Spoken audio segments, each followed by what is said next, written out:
Ang apoy ay tumalsik sa kanyang katawan.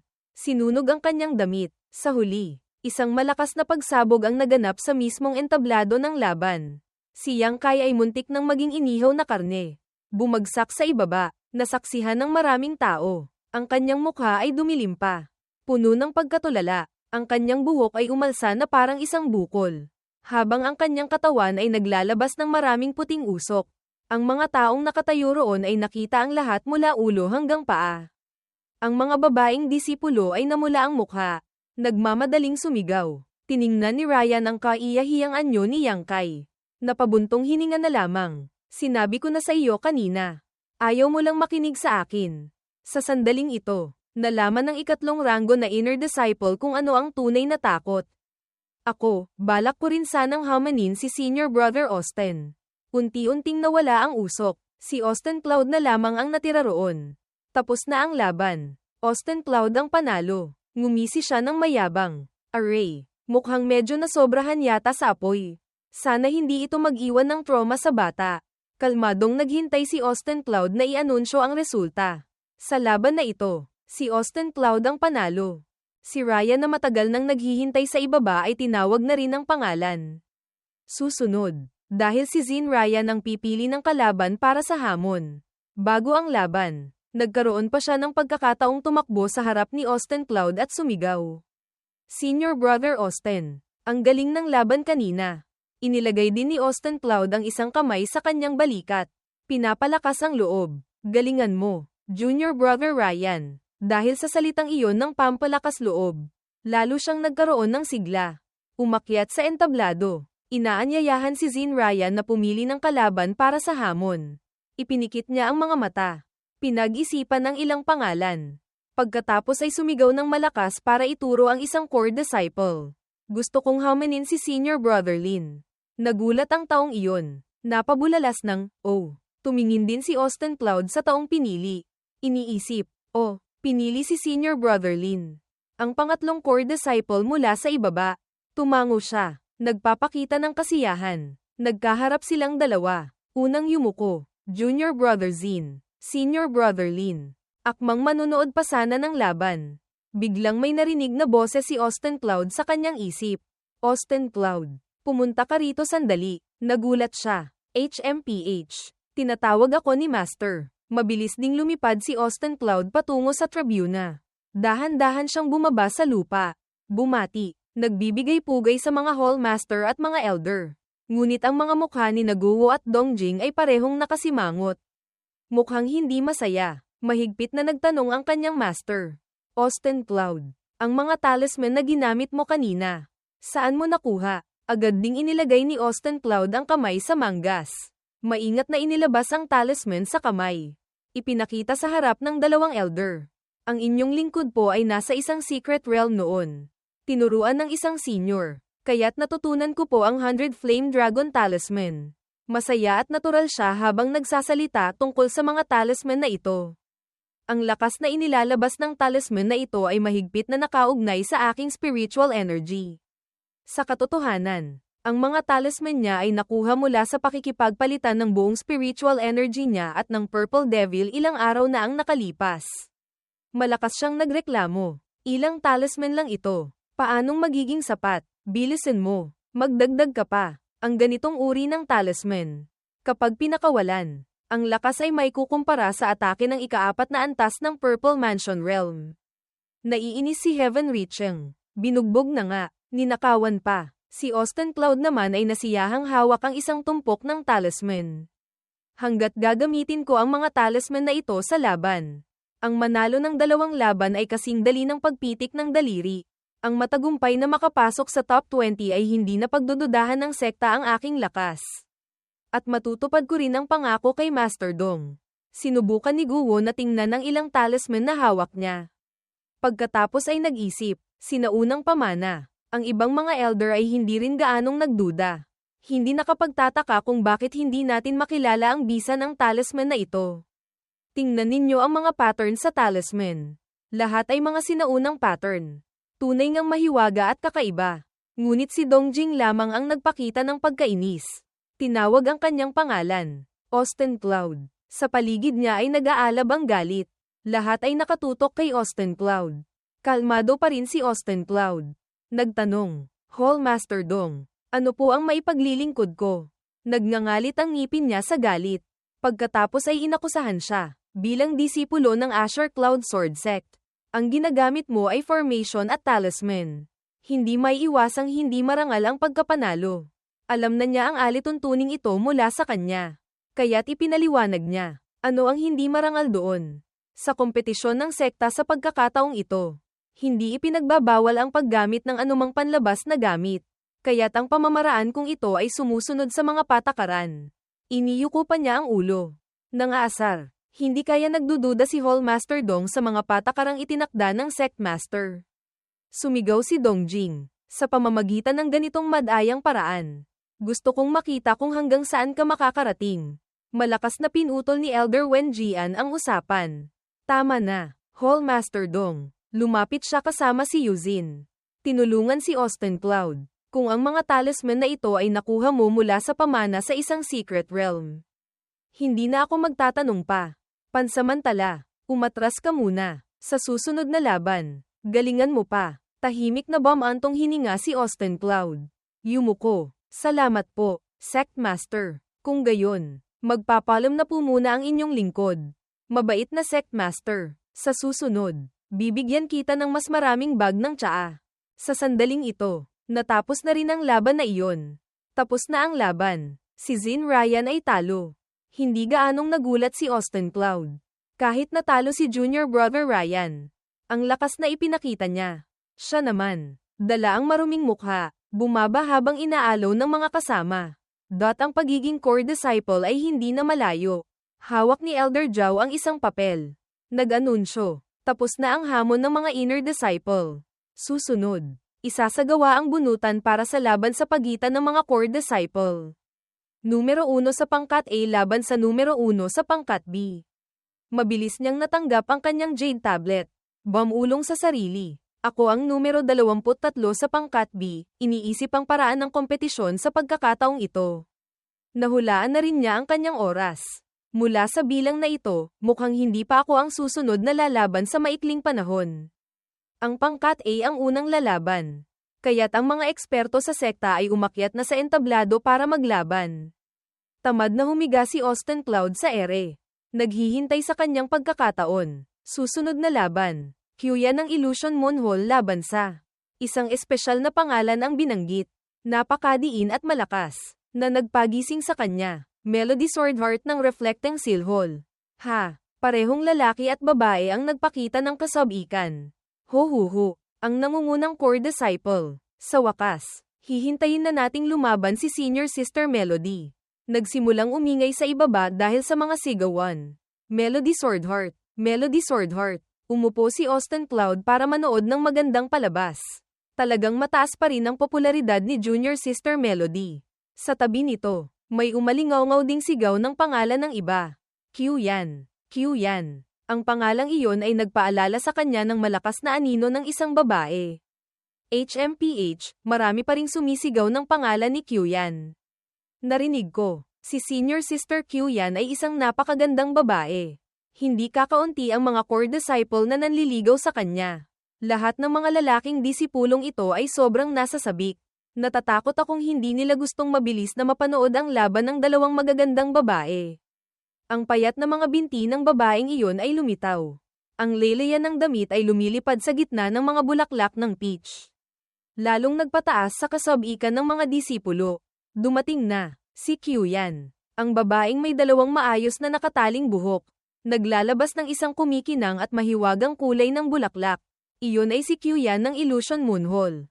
Ika-6 sa Heavenly Prodigy ranking. Ika-4 na antas ng Purple Mansion Realm. Sa sandaling ito, mula sa langit, isang tao ang direktang bumaba. Napakabilis at maayos. Senior Sister Melody. Dumating na ang nangungunang core disciple. Isang kalmadong mukha ang lumitaw pagkatapos ng hangin. Siya si Melody Swordheart ng Reflecting Seal Hall. Nangunguna sa Heavenly Prodigy ranking. Na may cultivation na ika-5 antas ng Purple Mansion Realm. Ang kanyang mga matang kulay amber ay nanlaki. Nakatingin sa kalaban. Kasabay nito, napansin din siya ni Austin Cloud. Mas mataas pa siya kaysa kay Kyuyan. Ang sword intent ni Junior Sister Melody ay naging mas solid. Tumaas din ang kanyang cultivation. Labis na nagulat si Lantong. Ang lakas ni Melody Swordheart, tumaas na naman. Pinuri rin siya ni Dongjing. Ngunit ang lakas ni Kyuyan ay hindi rin dapat maliitin. Ang kanyang Illusion Moon Sword Technique ay pinagsamang ilusyon at sword technique. Mahiwaga at mahirap hulaan. Hindi maliit ang lakas. Ngumiti si Yuzin ng mahinhin. Nagtanong kay Elder Wen Jian. Sect Master, ano sa tingin mo ang magiging resulta ng laban na ito?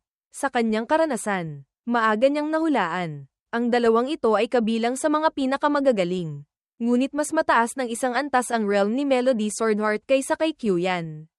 Sa tingin ko, kalahating insenso lang. Malalaman na ang mananalo. Ang lakas mula sa dalawang babae ay malakas na sumiklab.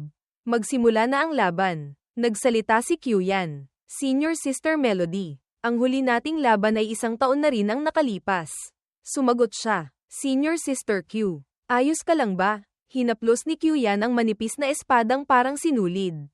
May kumpiyansang ipinagmayabang sa kaharap. Noong nakaraan, naglaban tayo ng 133 na galaw. Natalo ka pagkatapos ng isang espada.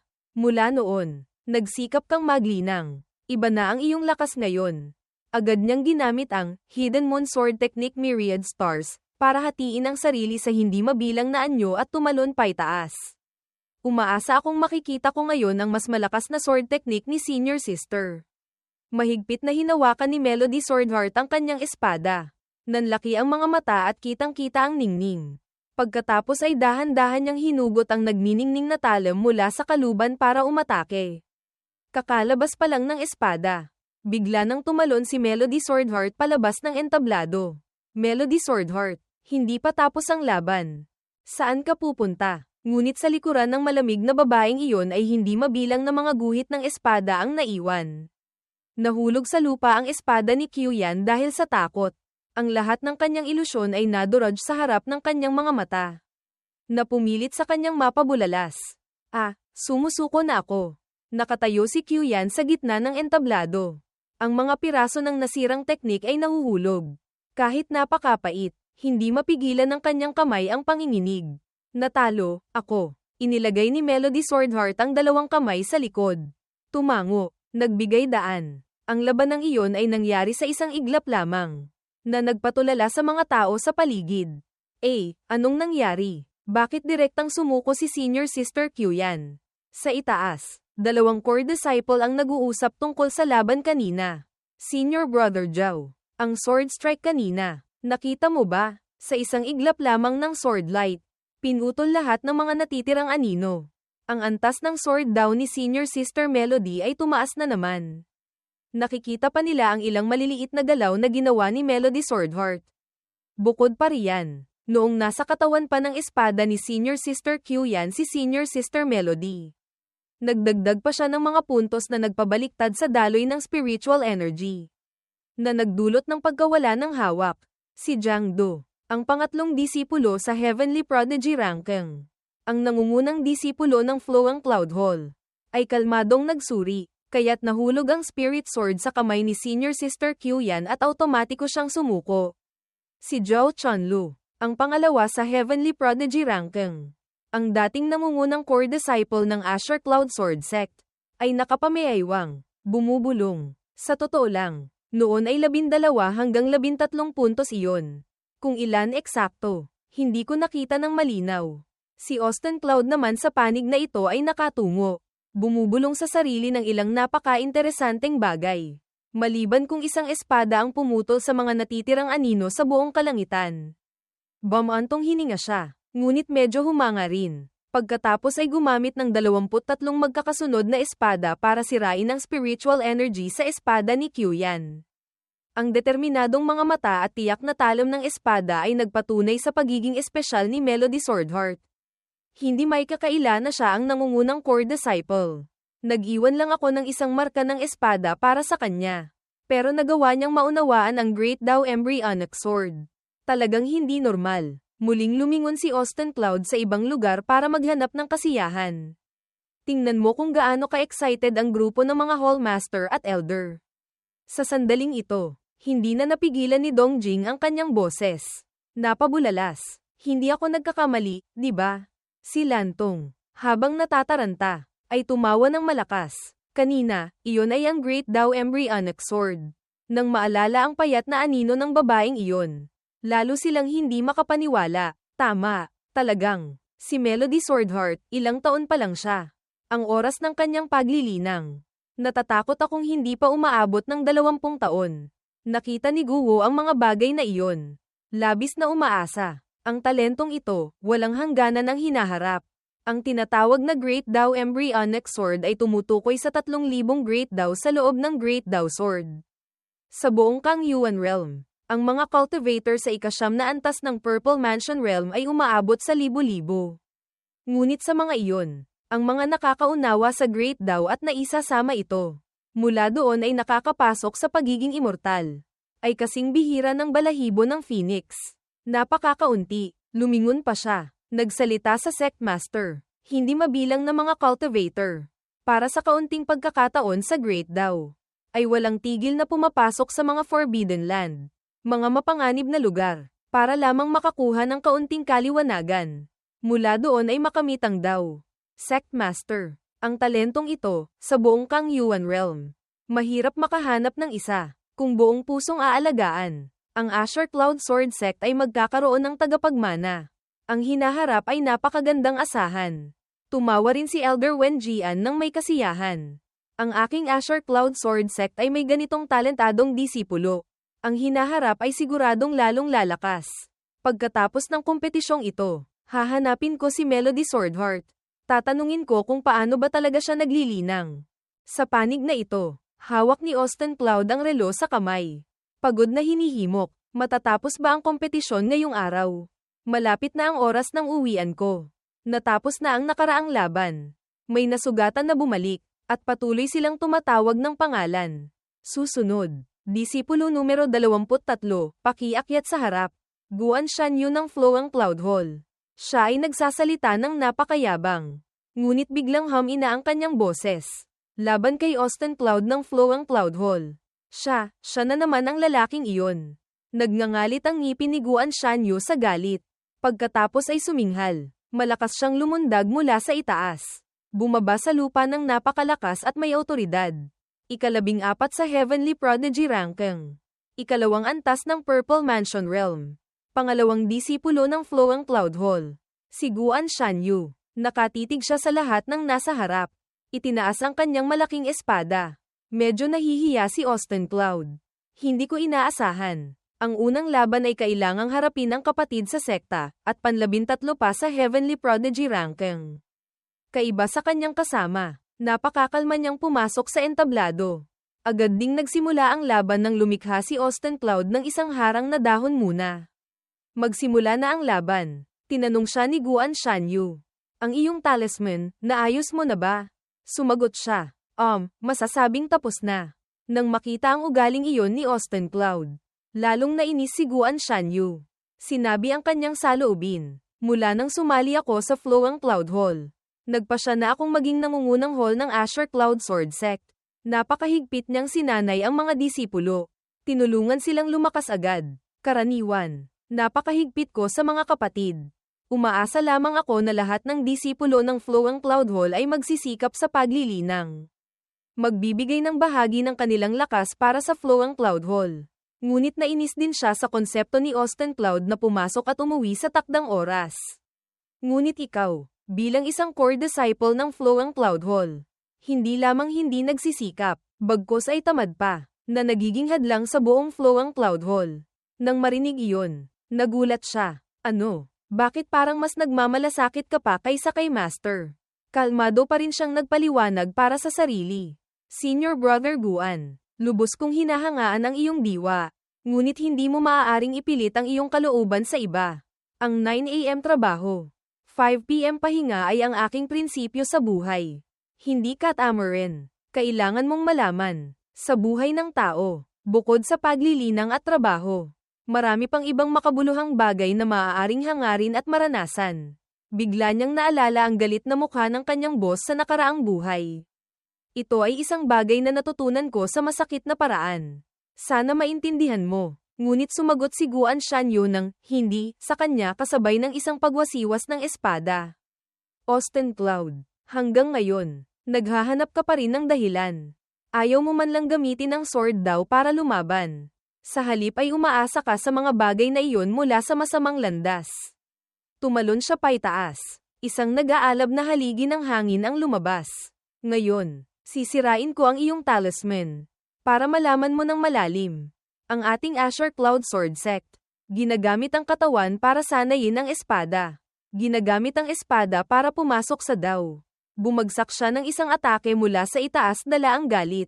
Ang sword daw ang huling layunin na hinahangad nating mga disipulo. Isang atake ang lumikha ng isang malaking pader ng yelo. Tumama sa harang ni Austin Cloud. Kinilabutan ang mga tao sa ibaba. Napakalakas na sword strike. Ang lakas ng sword strike na ito ay sapat na para may kumpara sa ikalimang antas ng Purple Mansion Realm. Ang katawan ni Austin Cloud ay naipit sa loob ng yelo. Itong si Austin Cloud, mukhang natangay na siya ng isang alon.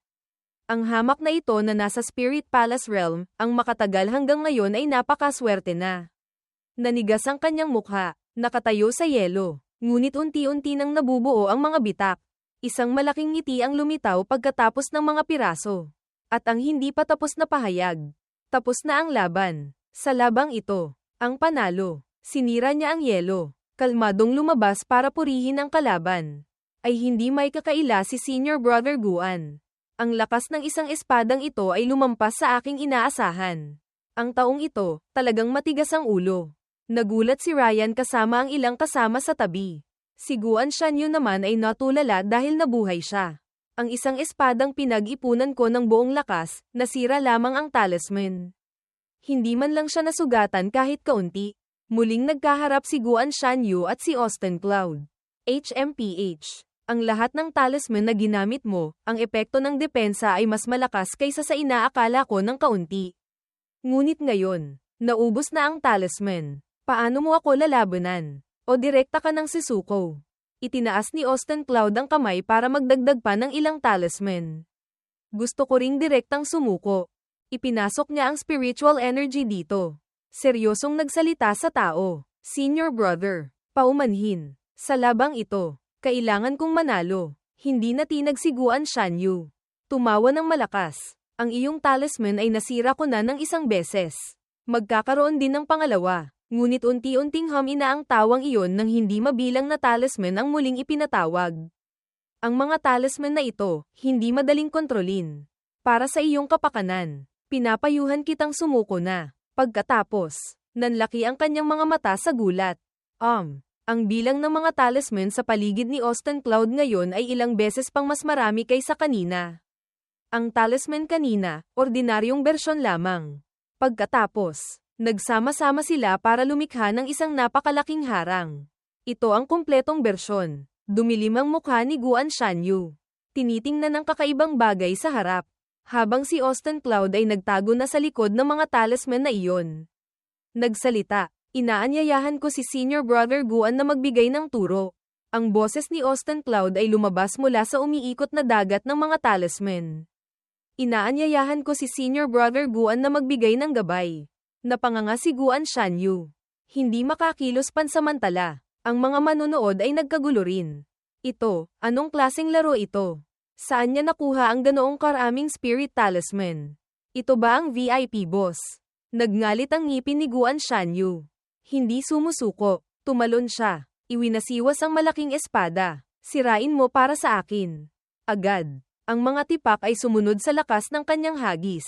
Tumama ang malalaking bato sa dagat ng mga talisman ni Austin Cloud. Tumalbog palabas. Lahat ay nakatutok. Pinapanood ang resulta. Ang resulta, ang dagat ng mga talisman ay nanatiling buo. Walang kahit kaunting pinsala. Nagbulungan ang ilang tao. Isang tao ang nagsabi, noon, isang formation lamang na may 10 talisman. Kinailangan ni Guan Shanyu na gamitin ang lahat ng lakas para sirain ito. Nalito ang isa pa. Ngayon, ang mga talisman ay napakarami. Halos bumubuo na ng isang matibay na pader. Gaano kalakas na atake ang kailangan para masira ito? Isang elder na may berdeng buhok ang nagmamasid mula sa itaas. Tinitingnan ng umiikot na pader ng mga talisman na naging kalahating bilog. Sinabi niya, sabay-sabay na paggamit ng ganoong karaming spirit talisman. Nagtaka siya sa kanyang spiritual energy na nasa Spirit Palace realm. Kaya ba niyang mapanatili ito? Isang elder sa tabi ang nanghamak. HMPH. Siguradong uminom ng pill na nagdaragdag ng spiritual energy o gumamit ng treasure. Bumantong hininga si Elder Wenjian. Hindi ko inaasahan. Sa pagkakataong ito, binago ko ang mga patakaran ng kompetisyon ng sekta. Ngunit nagamit pa rin ni Austin Cloud ang paraang ito para makahanap ng butas. Kumunat ang noo ni Guo. Naisip niya, mula sa simula, gumamit siya ng pangunahing talisman formation para protektahan ang sarili. Sinadyang hindi ipakita ang kumpletong talisman formation. Mula doon, hinikayat niya si Guan Shanyu na gamitin ang buong lakas para umatake. Nahulaan niya, pagkatapos maubos ang malaking bahagi ng spiritual energy.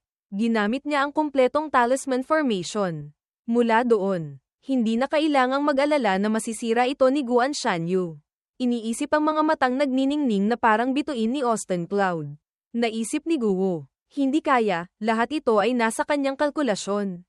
Ngumisi siya, dahil sa pangako sa akin, bihira kong makita si Austin Cloud na ganito katapang. Tuwang-tuwa talaga ako bilang master. Tumingin si Guo sa entablado. Ang mga tipak ng yelo ay walang tigil na tumatama sa pader ng talisman. Ngunit pareho silang disipulo ko. Kahit sino ang matalo, masakit niyang naisip, ayokong makita. Sa sandaling ito, pagod na si Guan Shanyu. Lumuhad siya, humihingal. Sa kanyang puso, nagmumura, nakakainis. Tinitingnan ng pader na gawa sa talisman na walang pinsala mula kanina. Desperadong umupo si Guan Shanyu. Galit niyang sinuntok ang sahig. Kahit na naubos ko na ang aking spiritual energy, hindi ko pa rin masira ang talisman formation na iyon. Ipinikit niya ang mga mata. Sumigaw. Ako, sumusuko na ako. Nang marinig iyon, sumigaw ang referee. Sa laban na ito, si Austin Cloud ng Flowing Cloud Hall ang panalo. Sa sandaling ito, unti-unting nawala ang pader ng talisman. Itinaas ni Austin Cloud ang kamay. Kinuha lahat ng ginamit na talisman. Nag-abot siya ng kamay. Yumuko. Nagsalita. Senior Brother Guan. Nagbigay daan ka na. Hindi siya pinansin ni Guan Shanyu. Malamig siyang suminghal. Tumalikod. Umalis. Pagkatapos ng ilang hakbang, huminto siya. Lumingon. Nagsalita kay Austin Cloud. Ang intensity ng talisman formation mong ito, para sa isang cultivator na nasa ikatlong antas ng Purple Mansion Realm. Kailangan lamang ng kaunting konsentrasyon at pag-atake para masira ito. Naiinis na sinabi ni Guan Shanyu. Ang ganitong pamamaraan, paanong magiging epektibo ito sa pangalawang beses laban sa ibang mga disipulo? Pagkasabi nito, bumantong hininga siya. Natalo ako sa iyo. Ang mga salitang ito, wala akong karapatang sabihin. Mabait siyang nagpaalala, ngunit kung aasa ka lamang sa talisman formation na ito, mahihirapan kang umabot ng malayo. Sana lang ay may iba ka pang alas na magagamit para may angat ang Flowing Cloud Hall sa mas mataas na ranggo. Nang marinig ang mga salitang ito, medyo nagulat si Austin Cloud. Senior Brother Guan. Hindi na nagsalita pa si Guan Shanyu. Lumundag. Umalis. Nag-abot na lamang ng kamay si Austin Cloud bilang pasasalamat. Salamat. Senior Brother Guan. Sa pagtuturo, naalala niya ang mga salitang sinabi sa kanya ni Guan Shanyu. Bahagyang kumaibat ang kanyang labi. Kahit medyo masakit ang mga salita ni Senior Brother Guan. Ngunit hindi na siya nagsalita pa. Nag-abot ng kamay. Pinanood ang anino ni Guan Shanyu na papalayo. Ngunit mabuti pa rin ang kanyang kalooban. Ngunit ang ranggo, para sa akin. Dagdag na gulo lamang. Sa mundong ito, gusto ko lamang ng isang normal na buhay. Pagkatapos, tumapak si Austin Cloud sa entablado. Bumalik sa pangunahing daan. Medyo tahimik sa paligid. Biglang isang mapangotyang boses ang umalingaw-ngaw. Ang pagkapanalong ganito ay masyadong hamak. May sumang-ayon. Tama. Paanong hindi man lang siya gumamit ng kahit isang espada? Hindi pwede. Palihim na sinulyapan ni Austin Cloud ang mga taong iyon. Ngumisi siya sa kanyang puso. Haha. Alam ko na, magkakaroon talaga ng ganitong reaksyon. Pumunta siya sa isang tahimik na lugar. Umupo, sumandal sa puno, nagpahinga. Masyadong nakakapagod kanina. Sa isang mataas na lugar. Pinapanood ni Melody Swordheart ang laban mula pa sa simula. Nagtataka siya. Bakit gumagamit ng spirit talisman si Senior Brother Austin? Biglang isang boses ang tumawag sa kanya. Junior Sister Melody. Lumingon siya para tingnan kung sino iyon. HMPH. Si Luohi, core disciple ng Reflecting Seal Hall, ay nakangiting lumapit. Ang laban kanina, hindi ba't sa tingin mo ay hindi rin gaanong marangal? Inulit ni Melody Swordheart. Hindi marangal. Ang sinabi ni Luohi ay tila tumama sa kanyang ugat. Kumunat ang kanyang noo. Matalas. Senior Sister Luo, paano mo nasabi iyan? Naiinis siyang nagpaliwanag. Sa kompetisyong ito, matagal nang itinakda ng Sect Master ang mga patakaran. Walang limitasyon sa anumang pamamaraan. Hanggat mananalo, ayos lang. Lumapit si Melody Swordheart kay Luohi. Kinu-question. Senior Brother Austin, nanalo siya gamit ang sariling kakayahan. Ano ang hindi marangal doon?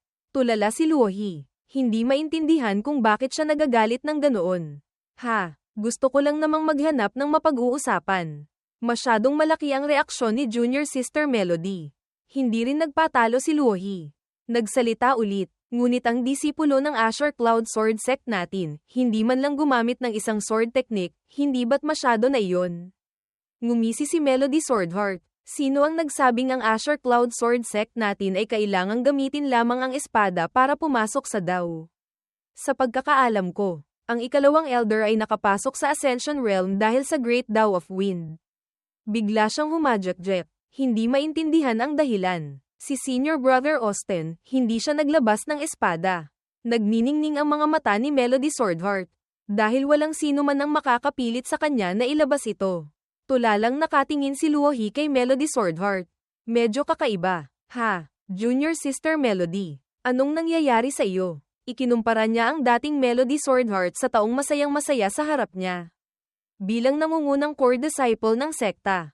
Noon, palagi siyang masipag. Sa mga tamad na disipulong iyon. Hindi niya pinapansin. Nalilitong tiningnan ni Luohi ang namumulang mukha ng kaharap. Ngunit nang banggitin si Austin Cloud, ang pinakatamad na disipulo sa sekta. Ipinagtatanggol pa niya ito. Ngayon, medyo kakaiba si Junior Sister Melody. Biglang isang malakas na sigaw ang umalingaw-ngaw. Joe Rui, paano mo nagawang kumilos ng ganoon kalupit? Ang boses na ito ay nakaagaw ng pansin ni na Melody Swordheart at Luohi. Pati si Austin Cloud na tahimik na nagpapahinga ay nagising. Sa sandaling ito, sa entablado, isang taong nakahandusay doon. Buong katawan ay duguan. Isang espada ang nakatusok sa gitna ng dibdib.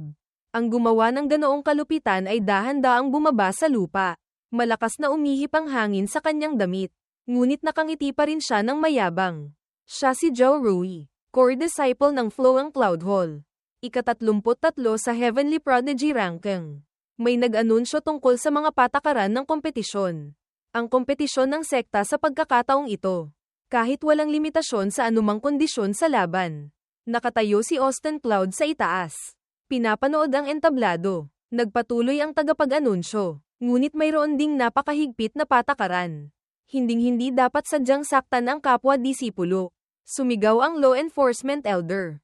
Joe Rui, ano ang ginawa mo? Agad na nagpaliwanag si Joe Rui. Sana po ay maliwanagan ninyo.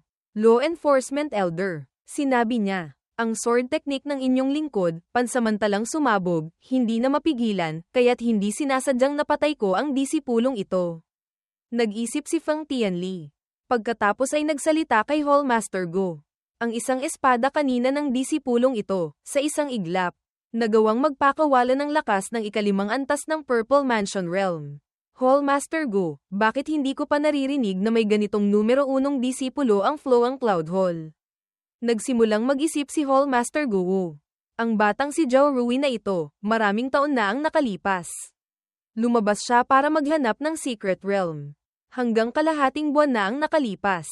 Nasira niya ang Secret Realm at bumalik sa sekta. Hindi ko inaasahan, mula sa ikalawang antas ng Purple Mansion Realm ay umabot na siya sa ikalimang antas. Inalala ni Hallmaster Go ang panahong iyon.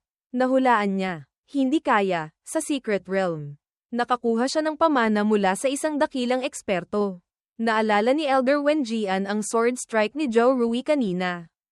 Ang isang espada kanina, mula sa sinaunang panahon, isang secret technique na eksplosibo sa sekta, ang pangalan ay Explosive Spirit Art. Ipunin ang lahat ng spiritual energy sa isang punto. Pagkatapos ay pakawalan. Nahulaan niya. Kaya't ang lakas ng atake na inilalabas ng spell ay napakalakas. Ngunit ang kahinaan ay, napakahirap kontrolin ng sarili ang intensity. Mula sa kung saan, lumitaw si Elder Zhao. Sa laban na ito, hindi naman sinasadya ng disipulong ito. Nag-utos siya, ayusin muna ang lugar para sa bangkay ni Dugo. Sumagot ang isang disipulo, masusunod po, Sect Master. Umupo ang Sect Master sa kanyang pwesto. Pagkatapos ay pinaalalahanan ng lahat. Ang lakas ni Dugo ay hindi sapat, kailangan pa ring lumaban, hindi sinasadyang napatay ni Zhao Rui. Sana mag-ingat ang mga disipulo. Ang espada ay walang mata. May disipulong nagsabi, kung hindi mataas ang lakas, mas mabuting sumuko na lang agad. Nagbigay-pugay sina Luohi at Melody Swordheart sa entablado. Malungkot si Luohi sa mga nakaraang kompetisyon ng sekta. May mga tao ring dahil sa pagkaubos ng spiritual energy ay pilit na lumaban ng sobra. O kaya naman ay hindi pinahalagahan ang sariling buhay at desperadong lumaban. Sumang-ayon si Melody Swordheart, tama, ngunit noon, ang mga hallmaster sa paligid at ang law enforcement elder ay agad na nakakatulong. Naawa siya, hindi ko inaasahan. Ngayon, talagang may nangyaring hindi inaasahan.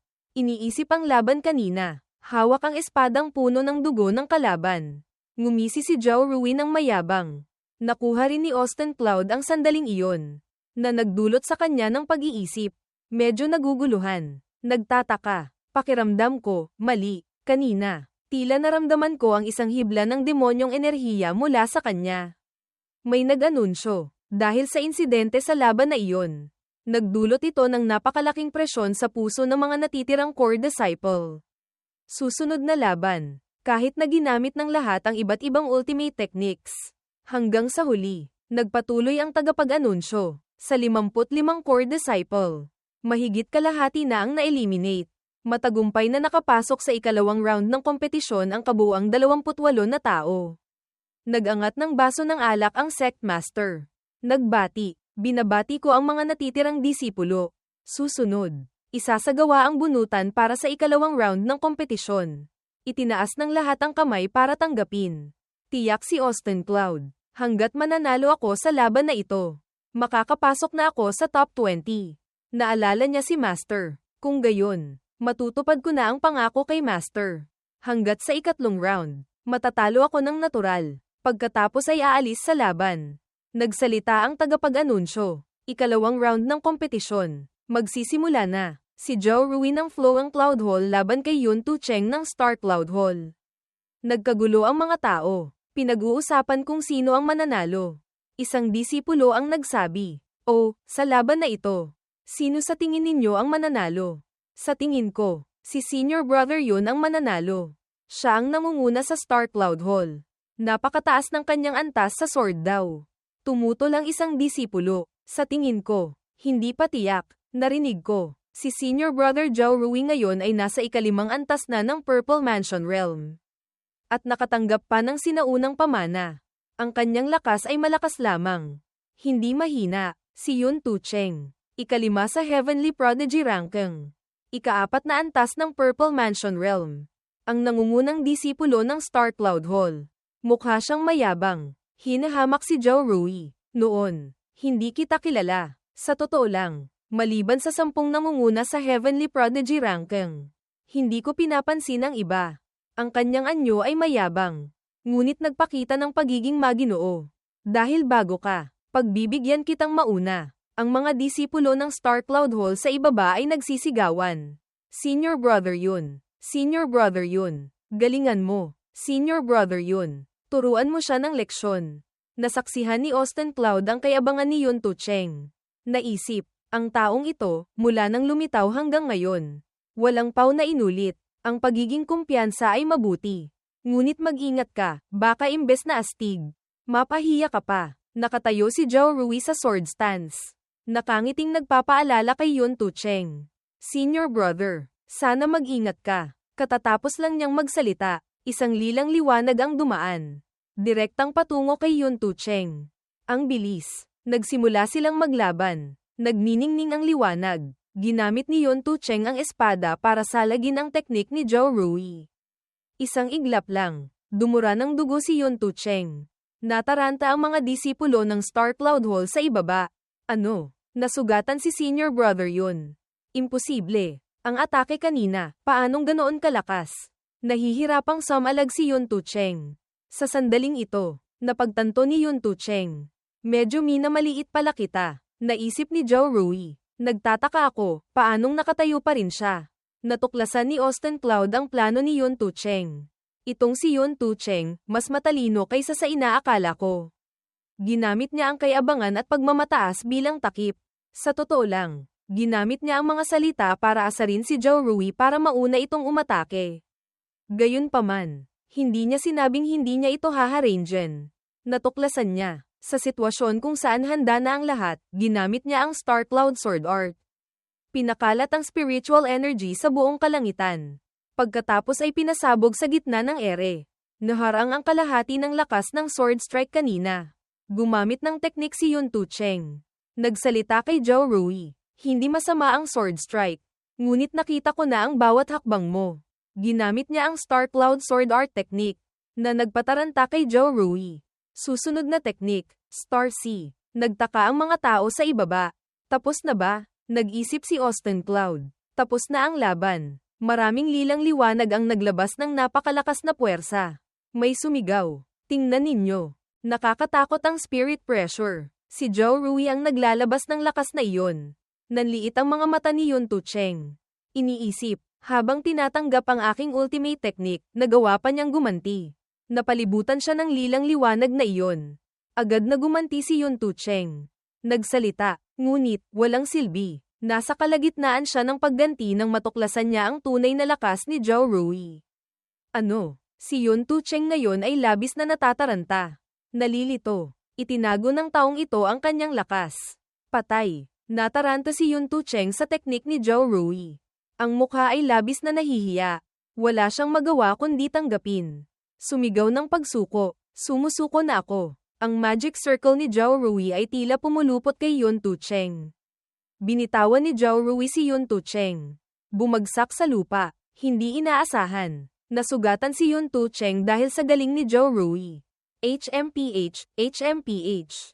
Lahat ng tao sa ibaba ay nataranta. Hindi makapaniwala sa kanilang nakikita. Bumaba si Zhou Rui. Kinuha ang kanyang espada. Mapagkumbaba siyang nagsabi. Nagbigay daan na si senior brother. Tumahimik ang lugar. Lahat ay tahimik. Siguradong nagulat sila lahat sa kinalabasan na ito. Si Guan Shanyu. Nasa ikalawang antas ng Purple Mansion Realm. Pangalawang disipulo ng Floang Cloud Hall. Na nakasaksi. Ay labis ding nagulat. Ang lakas ni Zhou Rui na ito. Ganoon pala kalakas. Ang sword strike kanina. Ang lakas ay katumbas na ng ikawalong antas ng Purple Mansion Realm. Nagkomento si Hallmaster Go. Ngunit, masyadong mabigat ang killing intent ng disipulong ito. Ang bilis ng sword strike na iyon ay napakabilis. Kahit ako, natatakot akong hindi ko mailigtas sa tamang oras. Kung nahuli pa ng kaunti, natunaw na sana si Yun Tucheng. Sinabi ni Lantong kay Guan Shanyu. Ngunit, tumigil naman siya. Kung gayon, hindi iyon sadyang pananakit. Ang nangyari kanina, marahil ay talagang hindi pagkakaunawaan. Tumakbo si Feng Tianli. Iniisip na talagang gusto niyang kunin ang buhay ni Yun Tucheng. Ipinaliwanag niya ang nangyari. Ngunit sa huli, binawi niya ang killing intent. Pinatigil ang spirit sword. Malinaw na hindi siya kumikilos ng basta-basta. Tila, may iba siyang layunin. Nagduda si Feng Tianli. Hindi kaya, may kinalaman ito sa demonyong enerhiya sa kanyang katawan. Nakikipagsabuatan siya sa demon sect. Mukha siyang nag-aalala. Ngunit ayaw niyang isa publiko. Ngunit, isa lamang siyang cultivator na nasa ikalimang antas ng Purple Mansion Realm. Sa harap ng Hallmaster na nasa Ascension Realm at ng mga Elder, isa lamang siyang langgam. Kahit bumagsak pa ang langit, hindi ako ang dapat mag-alala. May nag-anunsyo. Susunod na laban. Tungzan ng Blue Heart Hall laban kay Austin Cloud ng Floang Cloud Hall. Napagtanto ni Austin Cloud. Ha, ako na pala. Hindi pa nagsisimula. Mayabang nang ipinagyabang ni Guan Shanyu kay Hallmaster Go. Paumanhin. Hall Master Gu. Ang disipulong ito ninyo, mukhang hanggang dito na lang siya. Tila sumang-ayon din si Hall Master Gu. Sinabi niya, tama, batay sa realm ni Austin Cloud na nasa ikawalong antas ng Spirit Palace Realm. Laban kay Tungzon, wala siyang pag-asang manalo. Nagsisimula na ang laban. Yumuko si Austin Cloud sa kalaban. Sana magbigay ng mas maraming gabay si Senior Brother Tungzon. Ang kalaban ni Austin Cloud ay si Tungzon. Ika-4 sa Heavenly Prodigy ranking. Ika-5 antas ng Purple Mansion Realm. Ang nangungunang disipulo ng Blue Heart Hall. Tila hinahamak niya ang kalaban niyang si Austin Cloud. Isang taong umaasa sa ilang talisman para makatagal hanggang ngayon, karapat-dapat ka bang turuan ko? Nagbulungan ang mga tao. Nag-uusap. Itong si Tungzon, sa kompetisyon ng sekta noong nakaraan. Lumaban siya hanggang sa huli. Sayang. Natalo siya sa kamay ni Melody Swordheart. Maraming disipulo ang naniniwalang ang lakas ni Tungzon ay hindi mas mababa kina Zhao Chunlo at Jiang Du. Ang ranggo para sa kompetisyong iyon ay, unang pwesto sa Heavenly Prodigy ranking. Si Melody Swordheart, pangalawang pwesto. Si Zhao Chunlo, pangatlong pwesto. Si Jiang Du, pang-4 na pwesto. Si Tungzon. Pagkatapos, biglang may umalingaw-ngaw na anunsyo mula sa kung saan. Magsimula na ang laban. Mayabang na sinabi ni Tungzon kay Austin Cloud. HMPH. Ang isang tulad mo, hindi karapat-dapat na ako pa ang kumilos. Kung ayaw mong masaktan, pinapayuhan kitang sumuko na lang sa laban. Sumagot si Austin Cloud ng may determinasyon. Kung hindi susubukan, paano malalaman? Hinamak ng kalaban. Ang ganitong uri ng pagong na hindi gumagalaw, isang espada ko lang. Masisira na iyan. Mayabang din si Guan Shanyu. Katulad ng kanyang disipulo, tiniyak, malinaw na ang mananalo. Ngunit biglang gumamit ng teknik si Austin Cloud. Nalabis na nagpagulat sa mayabang na si Tungzon. Hindi rin maiwasang magulat ng kanyang master. Lahat ng tao sa bulwagan ay nagsimulang magbulungan ng malakas. Ano? Paano niya nagawa iyon? Pinanood ni Melody Swordheart. Napabulalas. Formation Talisman. Dahil nakaugnay ito sa lakas ng langit at lupa, kailangang manatili sa lupa para maging matibay ang depensa. Nataranta si Luohi. Saan niya nakuha ang talisman na iyon? Talagang ngayon ko lang narinig. Nagsalita si Melody Swordheart. Ngunit ang bola ng talisman ni Senior Brother Austin, paanong nagagawa niyang gumalaw ng ganoon kaliksi? Naisip niya, hindi ko inaasahan, napakaraming itinatago si Senior Brother Austin. Bukod sa sword daw.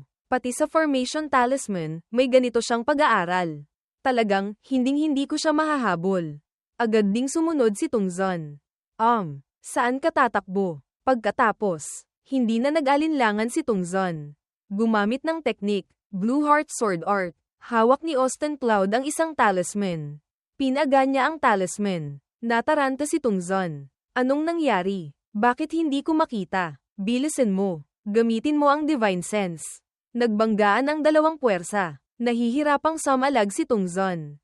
Sa sandaling ito, pinaga niya na ng talisman ang bisa nito. Nasugatan ang kamay ni Tungzon. Masakit siyang sumigaw. Mga salitang puno ng hinanakit. Walang hiyang munting tao. Nang ahas kang gumamit ng patagong sandata para saktan ako. Tumutol si Austin Cloud. Nagpaliwanag. Ano ang sinasabi mo? Ito ang Heavenly Maiden Scatters Flowers, technique sa Azure Cloud Sword Art. Isa itong orthodox sword technique. Maliwanag at marangal. Nang makita iyon ni Hall Master Gu, hindi niya maiwasang mag-isip, munting bata, sa Azure Cloud Sword Art, kailan pa nagkaroon ng ganitong sword technique? Sumagot si Austin Cloud kay Tungzon. Kabaliktaran. Ikaw, habang may hamog, nagpakawala ka ng maraming berdeng patagong sandata. Ang ganitong uri ng patagong pag-atake, talagang napakapangit tingnan. Pagkatapos, naisip ni Austin Cloud, hindi ba't sinabi mong isang espada lang ang kailangan para tapusin ako? Bakit hindi mo man lang ginamit ang sword technique? Nakakainis. Malinaw na ikaw ang unang nagpakawala ng patagong sandata.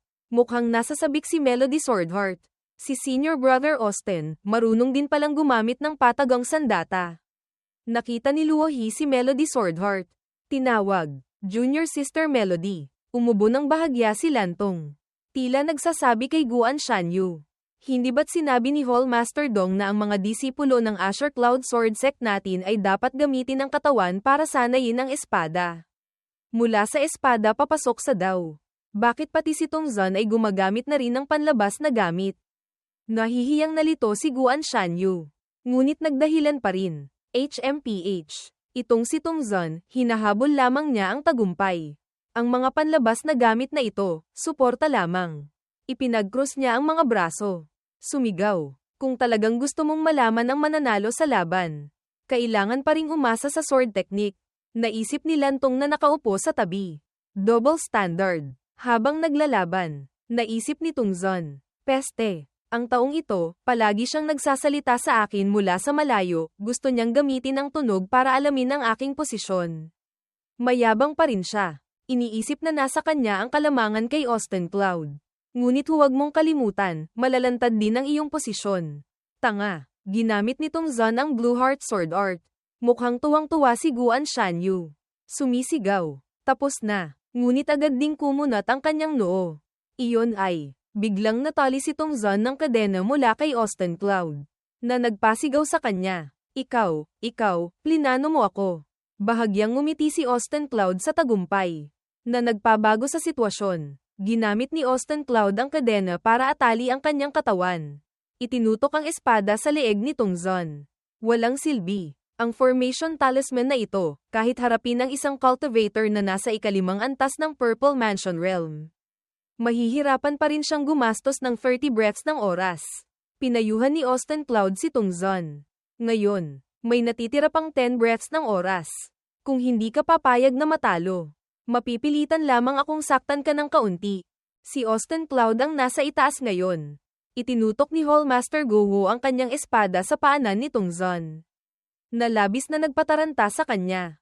Sa huli, kinailangan ni Hallmaster Goho na itaas ang dalawang kamay. Sumuko, sumisigaw, sumusuko na ako. Umalingaw-ngaw ang boses ng tagapag-anunsyo.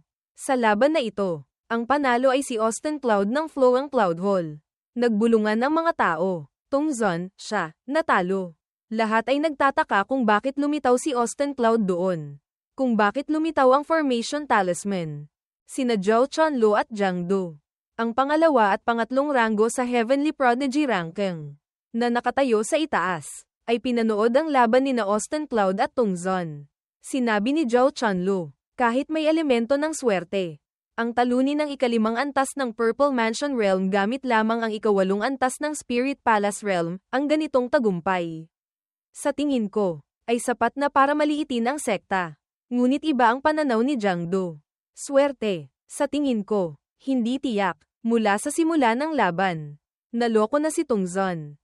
Naging interesado si Zhao Chunlo. Gusto kong marinig ang detalye. Ikinwento ni Jiang Do ang patibong na inihanda ni Austin Cloud para kay Tongzon. Nagsimula pa lang ang laban. Nagsimula nang mag-ayos si Austin Cloud. Na nagdulot kay Tongzon na maging kampante. Inulit niya ang sinabi ni Austin Cloud. Kung aasa lamang sa iyo, hindi ka karapat-dapat na ako pa ang kumilos. Kung ayaw mong masaktan, pinapayuhan kitang sumuko na lang agad para mas mabuti. Sumagot si Tongzon. Kung hindi susubukan, paano malalaman? Nagpatuloy siya sa pagkukwento. Susunod, sa loob ng spirit barrier na bumabalot sa buong arena. Mas maingat pang nag-ayos si Senior Brother Austin. Ibinigay ni Jiang Do ang unang dahilan. Una, gumamit siya ng mga salita para asarin at galitin ang kalaban. Na nagdulot sa kalaban na hindi maging alerto na nagtago siya ng patagong sandata sa loob ng talisman. Inulit niya ang sinabi ni Austin Cloud kay Tongzon kanina. Hindi ba't sinabi mong isang espada lang ang kailangan para tapusin ako? Bakit hindi mo man lang ginamit ang sword technique? Pinaalala niya nang magalit si Tongzon. Nakakainis. Malinaw na ikaw ang unang umatake. Napagtanto niya, na habang naghahagis sila ng patagong sandata sa isa't isa, palihim siyang nag-ayos ng binding formation sa tabi niya. Ibinigay ni Jiang Do ang ikalawang dahilan. Pangalawa, umasa siya sa lakas ng divine ability. Nagsalita mula sa loob ng talisman formation. Sinadyang ilantad ang kanyang posisyon. Ipinaliwanag niya, para isipin ni Tongzon na nasa loob pa rin siya ng talisman formation. Kahit walang epekto ang pag-atake ni Tongzon, Umasa siya sa tunog para makalusot sa usok at makarating sa posisyon ni Tungzan. Nang marinig ang paliwanag ni Jiang Du, sumang-ayon si Zhao Chunlu. Nagkomento siya, ang ganitong estratehiya ay talagang hindi galing sa isang ordinaryong tao. Kung mas malakas pa ng kaunti ang cultivation ni Senior Brother Austin. Para sa atin ni Jiang Du, magiging malaking banta siya. Ngumiti si Jiang Du. Ang kanyang cultivation. Tila nag-iisip siya. Haha, natatakot akong hindi ito kasing simple ng ipinapakita sa labas. Pumalakpak ang binatang may asul na buhok. Nagbigay ng positibong komento tungkol kay Austin Cloud. Ginamit ang kahinaan para talunin ang kalakasan. Pinagsama ang talisman daw at formation techniques. Hinulaan ang pagkakataon. Nahuli ang kalaban sa bawat sandali, linano ang buong laban, napakagaling. Ang lalaking may itim na buhok sa tabi ay tila hindi sang-ayon. Naisip niya, HMPH, nagpakita lang ng kaunting talino. Kung hindi naging pabaya si Tungzan, paanong matatalo siya? Nakaupo si Elder Wen Jian sa tabi ni Hallmaster Guwu. Nagbigay ng papuri at positibong puna. Hallmaster Guwu, ang iyong flow ang Cloud Hall ay talagang pugad ng mga nakatagong dragon at tigre. Una si Zhao Rui, pagkatapos si Austin Cloud. Ngumiti si Hallmaster Guwu ng mapagkumbaba. Normal lang ang kanilang ipinakita. May nag-anunsyo. Susunod na laban. Si Melody Swordheart ng Reflecting Seal Hall. Lumitaw siya ng napakaganda. May tumawag. Senior Sister Melody. Nagpatuloy ang tagapag-anunsyo. Ang kanyang kalaban, laban kay Lan Xinyu ng Forest Moon Hall. Nagsalita si Lan Xinyu. Senior Sister Melody. Kung pag-uusapan ng lakas, hindi ako katapat mo. Ito si Lan Xinyu. Ikawalo sa Heavenly Prodigy ranking. Ang nangungunang disipulo ng Forest Moon Hall. Matigas siyang nagsabi, ngunit bilang isang nagsasanay ng espada, mayroon akong pusong hindi tumitigil sa pagsulong. Sumagot si Melody Swordheart, ilabas mo ang buong lakas. Lumaban hanggang sa huli. Ayos na. Puno ng determinasyon at ambisyon si Lan Xinyu. Hindi iyon ang ibig kong sabihin. Para makamit ang tagumpay, hindi ako magdadalawang isip na gumamit ng anumang paraan para labanan at talunin si Senior Sister Melody. Naobserbahan ni Hallmaster Guwu ang kilos ni Lan Xinyu. Labis siyang nagulat. Ano? Nilunok ng batang iyon ang God-breaking void-shattering peel. Ang peel na ito ay maaaring magpataas ng spiritual energy ng isang cultivator ng 5 bahagi. Ngunit kahit manalo, masisira ang pundasyon dahil dito. Malalim na nag-isip si Elder Wen Jian. Nag-aalala. Hindi kaya, gusto ni Lan Xinyu na. Naisip niya, gamitin ang espada para pumasok sa Dao. Umabot sa ika-5 antas ng Purple Mansion Realm. Ayon sa mga patakaran, para makapasok sa ika-5 antas ng Purple Mansion Realm, kailangang may isang tiyak na kondisyon, dapat mayroong isang anyo at pag-unawa sa Great Dao na kanyang nililinang. Nagpatuloy silang dalawa sa pag-uusap. Ang peel na ito ay maaaring magpataas ng spiritual energy ng isang cultivator ng 5 bahagi. Ngunit kahit manalo, masisira ang pundasyon dahil dito. Hindi mabilang na mga cultivator ang natigil sa ika-4 na antas ng Purple Mansion Realm. Hindi makalagpas. Ang bilang na ito ay mas marami pa kaysa mula sa ika-9 na antas ng Purple Mansion Realm hanggang sa unang antas ng Ascension Realm. Naisip ni Elder Wen Jian. Para makapasok sa Dao, ganoon pala katindi ang determinasyong manalo. Naisip niya si Melody Swordheart. Sa harap ng ganitong sitwasyon, paano kaya pipili si Junior Sister Melody? Nagsimula siyang humugat ng espada. Handang makipaglaban kay Lan Xinyu. Ginamit ni Melody Swordheart ang isang napakakakaibang spell na nagpabulalas kay Lan Xinyu. Ano itong lakas na ito? Pagkatapos kong uminom ng pil, isang buong lakas na pagsabog, ganoon kadaling nasira. Tumakbo siya papunta sa gitna ng isang spell na may maraming bilog. Na parang kumukuha ng lakas para palakasin ang sarili. Ginamit ni Melody Swordheart ang panloob na lakas. Nagsalita, lumipad, nagtama ang kanilang mga mata. Tila walang gustong magpatalo. Lalaban hanggang sa huli. May ilang sugat na si Lan Xinyu. Biglang naging hindi mabilang na espada si Melody Swordheart. Tumutok kay Lan Xinyu. Nalabis na nagpataranta sa kanya. Biglang tila nakatanggap ng lakas si Lan Xinyu. Bigla siyang lumaban dahil sa panloob na lakas. Ang binatang may itim na buhok at ang tiyuhin na may kayumangging buhok na nakasaksi ay labis na nataranta. Ito ang paggabay sa sword daw ni Lan Xinyu. Nagawa niya ito sa ganitong antas. Ang pag-unawa sa sword daw ni Melody Swordheart ay isang hakbang na lamang ang kulang sa akin. Hindi sila makapaniwala sa kanilang nakikita. Lan Xinyu, siya, nag-breakthrough sa gitna ng laban. Pumasok na si Lan Xinyu sa ikalimang antas ng Purple Mansion Realm. Hawak niya ang dalawang espada. Lumundag papunta kay Melody Swordheart. Nagbanggaan ang dalawang treasure na espada. Hindi inaasahan. Nabaliktad ni Melody Swordheart ang sitwasyon. Nagsalita siya ng may mga matang puno ng kumpiyansa sa tagumpay. Tapos na. Boses ng tagapag-anunsyo. Ang nanalo sa laban ay si Melody Swordheart ng Reflecting Seal Hall. Ang kanyang mga kasama sa ibaba ay walang tigil sa pagpuri. Senior Sister Melody. Ang galing. Hindi may kakaila na si Senior Sister Melody. Ang sword technique na ito, naramdaman ko ng malalim. Si Lan Xinyu naman, talunan, ay lubos na humanga. Nagpasalamat pa siya kay Melody Swordheart.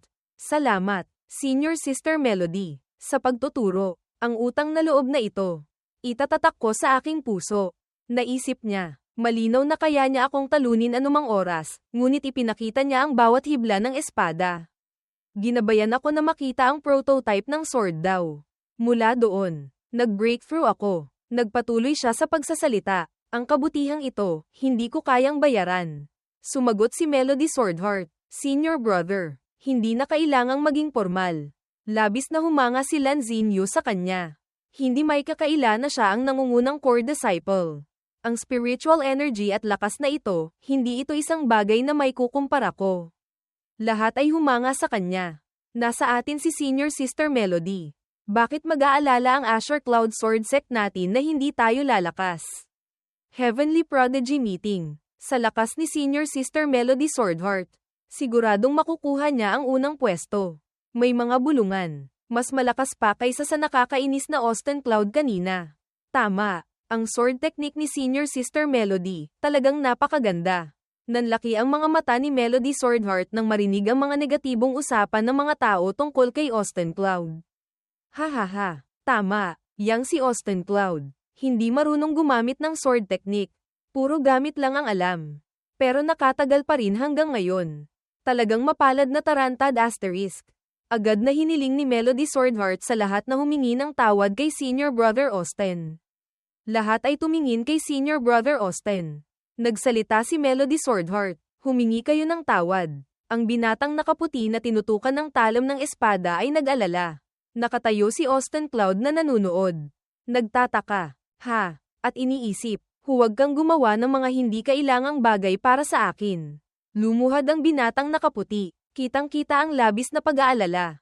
Nauutal, kami, sinusuri lang namin ang paraan ng pakikipaglaban ni Austin Cloud. Nanlilisik ang mga mata ni Melody Swordheart sa galit.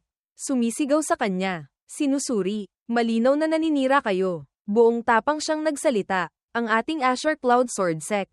Kahit nagsasanay ng espada, ngunit bago magsanay ng espada, kailangang sanayin muna ang puso. Mariing ipinagtanggol ni Melody Swordheart ang dangal ni Austin Cloud. Senior Brother Austin. Kahit hindi siya gumamit ng espada sa laban. Ang kanyang talino, kaalaman, at paggamit ng mga patakaran at gamit, ay higit pa sa inyo. Lahat ay nakatayong tahimik, nakikinig sa turo ni Melody Swordheart. Ikinumpara niya sila, kabaliktaran. Kayo, hindi mataas ang inyong lakas. Maagang natalo, naiinggit pa at hindi tinatanggap ang resulta ng laban ng iba. Sumigaw siya ng may matinding galit at pagkainis. Napakatigas. Ang ganyang pag-iisip, anong karapatan ninyong humusga ng iba? Dalawang tao. Isang lalaki at isang babae. Ang nagmamasid mula sa malayo. Sinabi ng lalaki, kaya pala, gustong protektahan ni Senior Sister Melody si Senior Brother Austin. Pinagsasabihan ng dalawang disipulong ito na walang galang. Sumingit ang babae. Hindi may kakaila na siya ang nangungunang core disciple ng sekta. Napakalawak ng kanyang puso, at handa pang tumayo para ipagtanggol ang ibang core disciple. Ang dalawang pinagalitan ni Melody Swordheart ay napagtanto na ang kanilang pagkakamali. Kinamot ng babae ang ulo. Nagsalita, may punto si Senior Sister Melody. Kahit na si Senior Brother Austin na iyon ay hindi gumamit ng sword technique para talunin ang kalaban. Ang resulta ng kanyang laban ay hindi naman peke. Nagsisisi na rin ang lalaki. Kung dahil sa makitid kong pag-iisip ay naiinggit ako sa ibang mga senior at junior brother, medyo hamak nga. Isa pang binata ang humanga sa kilos ni Melody Swordheart. Si Senior Sister Melody, kayang ipagtanggol ang isang disipulong hindi niya gaanong ka-close, ang ganyang puso, matagal bago mapantayan ng iba. Ang binatang humusga kay Austin Cloud ay labis na nagsisisi. Namumula ang buong mukha, naisip niya. Pagkatapos ay sumigaw. Ipinapahayag ang kanyang damdamin. Paumanhin. Senior Brother Austin Cloud. Sumigaw siya ng sapat para marinig ni Austin Cloud mula sa malayo. Ang mga mapanghamak na salita ko kanina sa iyo, talagang isang walang isip na kilos. Sana huwag mong pansinin. Senior Brother. Mula sa itaas. Sumagot si Austin Cloud. Ayos lang. Hindi ko pinapansin. Naisip niya. Junior Sister. Junior Sister. Ano ba itong ginagawa mo? Nasaksihan ni Hallmaster Go ang lahat. Nagbigay siya ng komento tungkol kay Melody Swordheart. Kahit na ang lakas ay higit pa sa iba. Ngunit hindi mayabang. Hindi mainitan ang ulo. Naalala niya ang pagkakasunod-sunod ng kanyang kilos kanina. Una ay ginamit ang sariling sword daw para gabayan si Lan Xinyu na mag-breakthrough sa realm, pagkatapos ay tumayo para ipagtanggol ang disipulong sinisiraan. Ang pusong ito ay ang Supreme Swordheart na tanging mga walang kapantay na sword immortal lamang ang maaaring magkaroon. Pinaalalahanan ni Melody Swordheart ang lahat.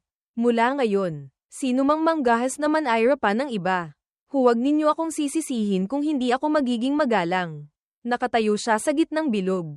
Lumulutang sa ere, sa harap ng mga mapagmahal na tingin mula sa lahat.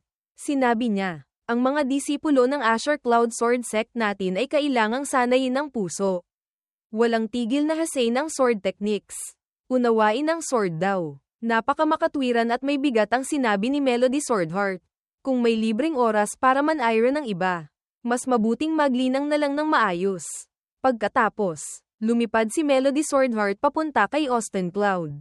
Sinabi niya sa kanya, Senior Brother Austin, nakatayo ako rito. Siguro hindi mo naman pinapansin. Ano? Ngumiti si Austin Cloud. Junior Sister Melody, kung gusto mong tumayo rito. Syempre wala akong tutol. Nang makita iyon ng binatang may itim na buhok, medyo hindi siya sang-ayon. Hindi ko inaasahan, si Senior Sister Melody. Para hindi masiraan si Austin Cloud. Kusang tumabi sa kanya. Nakakainis. Naiinggit ako. Habang naglalakad, tinanong ni Austin Cloud ang intensyon ni Melody Swordheart. Junior Sister Melody, ano ang ibig mong sabihin dito? Tinanong niya ang kanyang opinyon. Senior Brother Austin, ayos ba ang ipinakita ko? Nagpatuloy siya. Kung ganito, sa hinaharap, walang sino man ang mangangahas na manayra sa iyo sa likuran. Nang marinig iyon ni Austin Cloud, hindi niya alam kung ano ang sasabihin. Gulong-gulo ang isip ni Austin Cloud. Sino ang nagsabing gawin mo ang mga hindi kailangang bagay na ito? Ang pinakaayaw ko ay ang makaagaw ng pansin ng iba. Nakakuyom ang kamao ni Austin Cloud. Nang sabihin sa kanya ni Melody Swordheart, ang iyong sword daw, Senior Brother Austin, ay walang kapantay. Ang pagkakaroon ko ng realm at lakas na tulad ngayon ay lahat dahil sa batong iyon mula sa iyo. Senior Brother, kahit na hindi ka naghahangad ng katanyagan, hindi mo pinapansin ang iyong sariling reputasyon. Lumapit siya ng husto kay Austin Cloud. Nagpatuloy sa pagsasalita, na labis na nagpapalito sa kanya. Ngunit may utang na loob ako sa iyo. Hindi ko maaaring hayaan ang iba na basta na lamang manirang puri sa iyo. Nahihiyang namula siya. Bakit ka tumatabi sa akin? Bumalik ka na sa dati mong pwesto. Naisip ni Austin Cloud. Kung alam ko lang, hindi na sana kita tinuruan noon. Nauutal siya. Sa totoo lang, nagtaka si Melody Swordheart sa kanyang puso. May kaunti akong pagdududa, gusto kong samantalahin ang pagkakataong ito para tanungin si Senior Brother. Agad na sumagot si Austin Cloud. Hindi naman ako ang iyong master. Nagpakita ng pagbabanta si Melody Swordheart sa kanya. Oh, ayaw akong turuan ni Senior Brother. Hindi ko masisiguro kung ano ang magagawa ko. Sa oras na iyon, kung ano ang iisipin ng ibang mga senior at junior brother, wala na akong kinalaman doon. Napilitang pumayag si Austin Cloud. Sige na nga, itanong mo na ang problema mo. Pagkatapos mong magtanong, umalis ka na agad. Isang babaeng disipulo ang nakamasid sa kilos ni na Austin Cloud at Melody Swordheart. Nagsimulang maghinala, hindi ko inaasahan, si Senior Sister Melody. Dahil kay Austin Cloud, pinagalitan pa ang ibang core disciple. Hindi kaya, silang dalawa. Nagsimula siyang mag-imagine tungkol sa relasyon nila. Habang nag-iisip, kumunat ang noo, ay magdaw kompanyon. Naisip niya, si Senior Sister Melody, bilang nangungunang disipulo, minahal ang pangalang Austin Cloud na nasa ilalim. Dahil natatakot na mapag-usapan ng iba, maaari lamang silang palihim na. Nasa kalagitnaan siya ng pag-iisip nang dumating si Kyuyan. Nagtatakang nagtanong, "Oh, silang dalawa, mayroon palang ganyang klaseng relasyon." Biglang nagulat ang babaeng disipulo. Tinawag ang kanyang pangalan. Kyuyan Senior Sister. Lumapit si Kyuyan sa tainga ng babaeng iyon para makipagtsismisan. Tingnang mabuti, talagang hindi normal ang relasyon nila. Palihim pa silang nag-uusap gamit ang sound transmission. Ini-imagine nilang dalawa ang eksena kung saan sila ay magkasintahan. Hindi ko inaasahan, talagang nakakagulat na sikreto ito. Natakot ang babaeng disipulo. Nagpaalala kay Kyuyan, "Senior Sister, hinding-hindi mo ito dapat ipagsabi kahit kanino. Baka malaman ni Senior Sister Melody at Senior Brother Austin. Mapaparusahan ako ng sekta." Ngumiti si Kyuyan. Tiniyak, "Syempre, maniwala ka sa akin. Ang bibig ng iyong Senior Sister, napakatikom." Pagkasabi nito, nawala siya. "Sige na, may kailangan pa akong asikasuhin. Ipagpatuloy mo ang pagmamasid." Nag-aalalang nagpaalam ang babaeng disipulo. Sigurado naman, hindi magkakalat ng chismis si Senior Sister Kyuyan, di ba? Sa isang iglap, hindi na napigilan ni Kyuyan ang kanyang ugali na makipagchismisan tungkol sa iba. Pagbalik niya sa kanyang tirahan, sumigaw siya ng malakas. May malaking nangyari. Nagtaka ang lahat. Anong nangyari? Sumagot si Kyuyan. Tungkol ito kay Senior Sister Melody. Nagkagulo ang lahat. Senior Sister Melody. Senior Sister Melody. Tinakpan ni Kyuyan ang bibig. Nagpaalala sa lahat. Nagpapakita ng sikreto. Ang bagay na ito, narinig ko mula sa ibang junior sister. Hinding-hindi ninyo ito dapat sabihin sa iba. Lumipat ang eksena sa bahagi ni na Austin Cloud at Melody Swordheart na nagsasanay. Pagkatapos turuan, agad na pamwesto si Melody Swordheart para magsanay. Nakapameaywang si Austin Cloud. Bumantong hininga. "Hi, alam ko na, Junior Sister, ang pangalan mong cultivation maniac." Pagkatapos masagot ang problema, agad ka nang nagsasanay. Ang taong ito, kahit saan, kahit kailan, makakapasok sa cultivation state. Napabulalas din si Austin Cloud nang makita ang masigasig na tindig sa pagsasanay ni Melody Swordheart. Talagang hinahangaan kita. Ang ikalawang round ng kompetisyon ay natapos na. Nagkagulo ang mga manonood sa ibaba. Ganoon lang kabilis natapos. Hindi ba matatapos ang laban ngayon? Tama, hindi pa ako nakakapanood ng sapat. Nagpatuloy ang tagapag-anunsyo. Iniisip ang mga disipulong naubusan na ng spiritual energy, nagpa siya ang sect master at mga hall master na hanggang dito na lamang ang kompetisyon ngayong araw. Inaanyayahan ang mga disipulo na bumalik para magpahinga ng isang araw. Bukas ng umaga, magsisimula ang ikatlong round ng laban. Nag-react si Austin Cloud. Hanggang dito na lang ngayon. Oras na ng uwian. Katatapos lang ng salita, nagsimula ng mag-alisan ang mga tao. Inaanyayahan ang mga disipulo na maayos na mag-alisan. Sa Snake Hour bukas, magsisimula ang laban. Lumipat ang eksena sa gabi ng kabilugan ng buwan. Sa loob ng tirahan ng sect master. Tinanong ng sect master ang lingkod. "Naimbestigahan mo na ba ng malinaw?" Yumuko ang lingkod. Ayon po sa utos ng sect master, inimbestigahan ko na po ang sitwasyon ng ilang disipulo kamakailan. Ikinwento niya, sa lahat ng disipulo, may kabuuang 5 tao ang may kakaibang kilos. Sa mga iyon, ang pinakakahina-hinala ay 3 disipulo ng Flowang Cloud Hall. Isa-isang inilista ng lingkod ang 3 may kaina-hinalang kilos.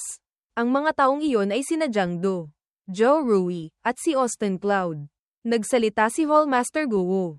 Nagtatanong, "Ikalawang elder, ang ibig mong sabihin, ang traidor ay nasa aking Flowang Cloud Hall?" Kumunat ang noo ni Guo. Nagsalita ng may hindi masayang tono. Ang mataas na antas na pagpupulong ng Azure Cloud Sword Sect ngayong gabi ay para hanapin ang traidor na nagtatago sa Azure Cloud Sword Sect. Nang maambush si Guo, napatunayan na sa loob ng sekta ay may disipulong especially iyan na nagpapanggap mula sa Demon Sect. Ang kompetisyong inorganisa ng sekta ay hindi lamang para hanapin ang 5 disipulong may sapat na kakayahan para sumali sa Heavenly Prodigy Grand Meeting, kundi para samantalahin din ang pagkakataong ito para hanapin ang traidor sa mga disipulo. Sa sandaling ito, nagsalita si Elder Wen Jian. Pinapakalma si Hallmaster Guo.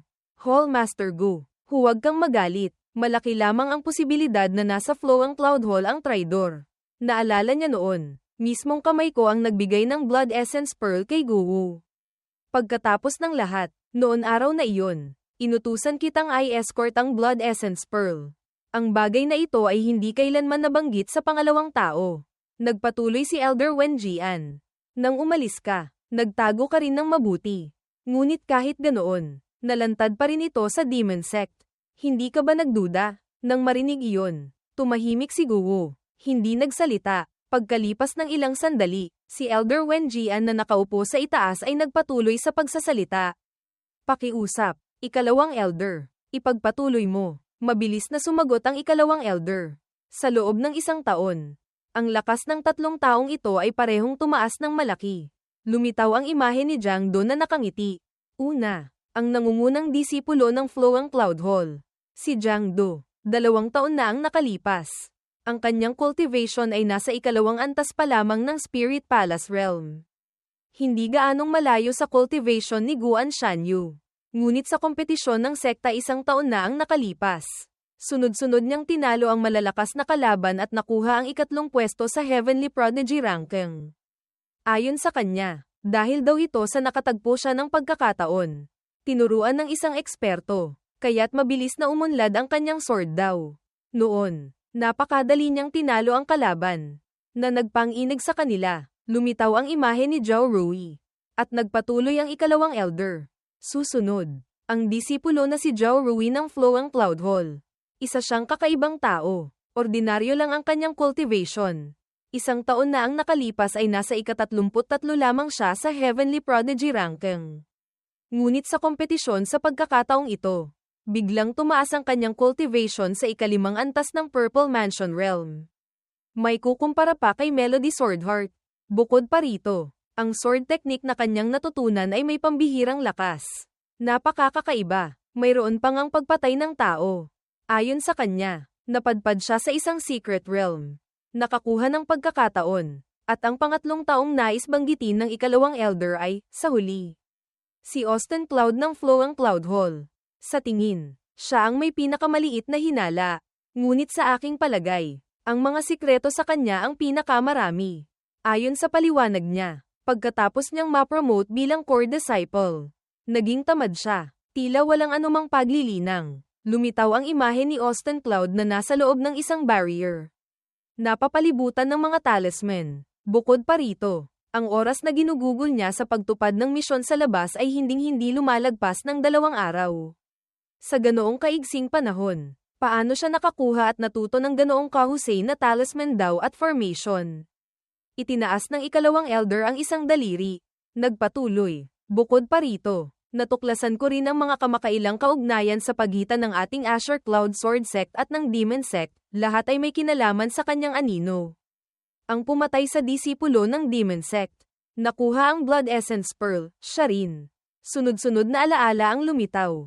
Ayon sa sinabi ng mga disipulo sa larangan ng digmaan noon, mayroon pang isang Demon Sect Elder na nasa Purple Mansion Realm. Si Evil Cloud Ancestor. Ngunit pagkatapos niyang hindi sinasadyang makaharap si Austin Cloud, ang Elder na iyon ay bigla na lamang nawala ng walang dahilan.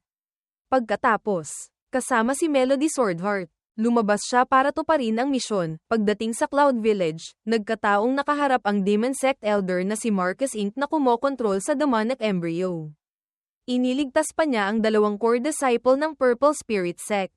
Pagkatapos, pinayagan siya ng Sect Master na magbakasyon ng 3 araw. Ngunit hindi alam kung bakit. Pumunta siya sa Cloud Heart City, at sa lungsod. Nakaharap si Evil Cloud Ancestor na nakatakas noon. Napakaseryoso ng tono ng ikalawang elder. Sinabi niya ang kanyang iniisip. Ang kompetisyon ng sekta sa pagkakataong ito, sa tingin ko napansin din ninyong lahat. Gumamit siya ng mga talisman at formation na hindi ko pa nakikita kailanman. Gamit ang sariling talino at pamamaraan. Sunod-sunod niyang tinalo ang dalawang malalakas na kalaban. Sa tingin ko, ang disipulong ito ay talagang hindi tamad tulad ng ipinapakita sa labas. Kundi may malalim na puso. Malamang pa nga, itinatago niya ang kanyang tunay na lakas. Lumitaw ang alaala ni Austin Cloud na gumagamit ng talisman. At nasasabik siyang sumigaw. Sa kabuuan, sa aking palagay, sa mga disipulong ito, si Austin Cloud ang may pinakamalaking hinala. Nagmamadaling nagsalita si Elder Wen Jian. Imposible. Kasabay nito, nagsalita rin si Guo para tumutol. Austin Cloud, imposible siyang maging traidor. Nang mapansing medyo nasobrahan siya, nagkunwaring umubo si Elder Wen Jian. Kuku, sinulyapan ng ikalawang elder si Guo sa likuran. Pagkatapos ay tahimik na nag-isip, bakit biglang nagkaisa ang Sect Master at si Hall Master Go? Sa sandaling ito, hinimas ni Lantong ang baba. Nagsalita, hindi ko alam kung posible ito, sinasabi ko lang na posibilidad. Susunod, sinabi ni Lantong ang kanyang iniisip, marahil. Ang Austin Cloud na kilala ng Sect Master at Hall Master Go ay sinapian na o kinokontrol ng Demon Sect. Nagulat si Guo. Nagtanong ulit, ha, ano ang ibig mong sabihin? Sumagot si Lantong, marahil. Minsan, nang lumabas si Austin Cloud, sinapian siya ng isang Demon Sect cultivator. Kaya nagkaroon ng sunod-sunod na mga pangyayari pagkatapos. Tinanggihan ni Guo. Kung sasabihing sinapian, mas maniniwala pa akong itinatago niya ang kanyang tunay na lakas. Sinelyuhan ng kanyang cultivation. Si Austin Cloud, lagi siyang ganyan. Hindi ko kailanman nakita na may senyales siyang sinapian. Pagkatapos, sunod-sunod siyang nagtanong, bukod pa rito, kung sinapian siya ng isang Demon Sect cultivator, bakit niya ibinalik ang Blood Essence Pearl sa sekta noon? At bakit niya pinatay ang Demon Sect Elder sa Cloud Village?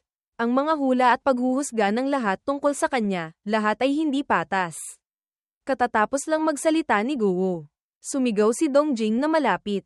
Sa tingin ko, mas mabuting hulihin na lang agad ang mga disipulong ito na may hinala. Pagkatapos ay isa-isang tanungin. Nakaupo si Elder Wen Jian sa itaas. Sumagot, huwag magmadali. Ang padalos-dalos na pagkilos ay maaaring magpagulat sa ahas sa damuhan. Ang kailangan nating imbestigahan ay ang layunin ng Demon Sect sa paglalagay ng especially iya sa ating sekta. Ano ba talaga ito? Sa tingin ko, hindi ito kasing simple ng pagpapadala lamang ng impormasyon. Kumunat ang kanyang noo. May kutob ako, gustong guluhin ng Demon Sect ang kompetisyon ng Asher Cloud Sword Sect natin sa pagkakataong ito. Nag-aalangang nagtanong ang ikalawang elder. Ang ibig sabihin po ba ng Sect Master ay... Itinukod ni Elder Wen Jian ang kamay. Nagsalita, palihim na ayusin ang bunutan. Kung naglagay na ng especially iya ang Demon Sect sa ating sekta, mabuti. Samantalahin natin ang pagkakataong ito para subukan siya ng kaunti. Maging si Jiang Do, Austin Cloud, o Zhou Ruiman, ayusin natin sila para maglaban. Gusto kong makita kung ano ba talaga ang plano ng Demon Sect. Nang marinig iyon ng iba, sabay-sabay silang sumigaw. Malinaw. Sa panig ni Austin Cloud, umalingaw-ngaw ang kanyang boses sa gitna ng tahimik na espasyo. HMPH. Nalilitong nagtanong si Austin Cloud. Bukas, gusto mong isama kita sa laban. May interes na ekspresyon si Zuan Yin. Walang tigil na tumatango, bamantong hininga siya. Walang magawang sinabi. Alam kong naiinip ka kamakailan. Ngunit ang kompetisyon ng sekta, hindi ka pinapayagang sumali. Pagkatapos, lumingon si Austin Cloud. Hinaplos ang ulo ni Zuan Yin. Masayang nagsabi, hintayin mo bukas. Susuko ako. Pagkatapos ng laban, isasama kitang maglaro. Hindi masaya si Zuan Yin. Nagmaktol siya. Nagpapabintog ng pisngi. Nagtatampo. Sa sandaling ito, may naalala siya. Mabilis siyang lumingon sa likuran. Pagkatapos ay hinayla ni Zuan Yin ang kamay ni Austin Cloud. Nagmamadaling kinaladkad siya. Nagtanong si Austin Cloud. Saan mo ako dadalhin? Maliligo na ako pagkatapos ay matutulog na. Pagkalipas ng ilang sandali, lumitaw silang dalawa sa isang bakanteng lupa sa gitna ng gubat. Nagtanong si Austin Cloud. Ito ang likod ng bundok ng Floang Cloud Peak. Anong ginagawa natin dito? Habang nagtatanong, tiningnan niya ang paligid. Itinuro ni Zuanyin ang lupa kung saan siya nakatayo. Lumapit siya. Nagtanong, sinasabi mong may bagay sa ilalim nito. Sunod-sunod siyang tumango. Pagkatapos, itinaas niya ang dalawang kamay patungo sa kamay.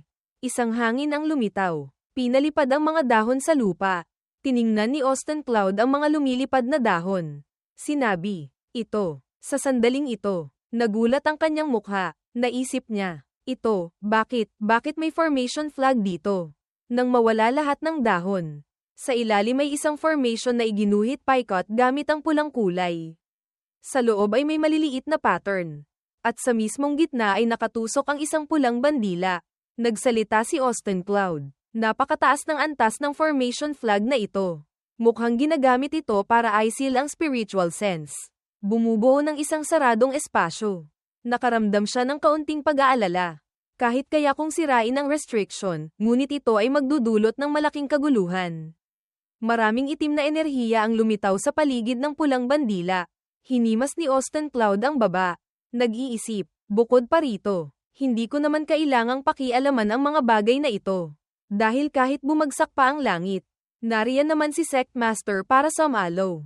Ngunit sa kanyang isip, ini-imagine niya ang formation na ito. Batay sa pagkakaayos ng mga formation flag, makikita na ang Great Sect Formation ngayon ay napapalibutan na ng mga katulad na formation flag. Nagpatuloy si Austin Cloud. Sakaling, ang Asher Cloud Sword Sect ay mapahamak sa panganib ng buhay at kamatayan. Ang kanyang mga mata ay puno ng takot.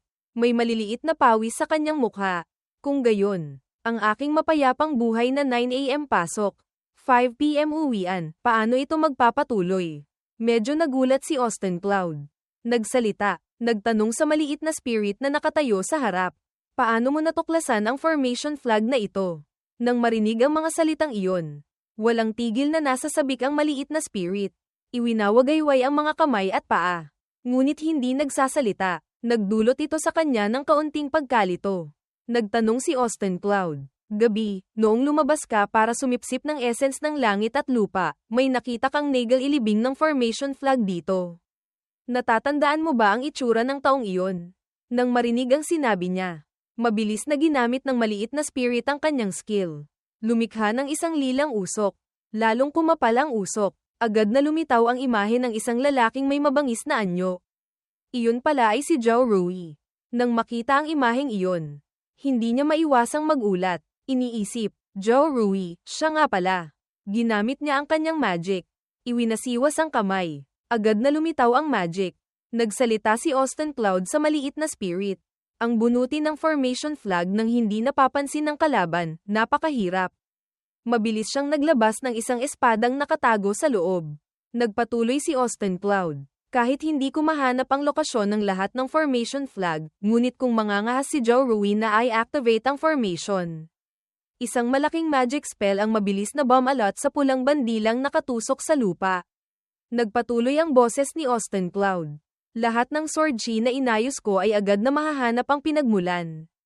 Agad na sisirain ang formation. Mabilis na binalot ng magic ni Austin Cloud ang pulang bandila. Sa loob. Ang mga dahon ay agad na nagsara ng mahigpit. Nang makita iyon, kalmado siyang nagsalita. Kung ganito, siguro sapat na ito para pigilan ang kanyang masamang balak. Masayang nagdiwang ang maliit na spirit para kay Austin Cloud. Ngunit medyo nagulat siya. Napabulalas.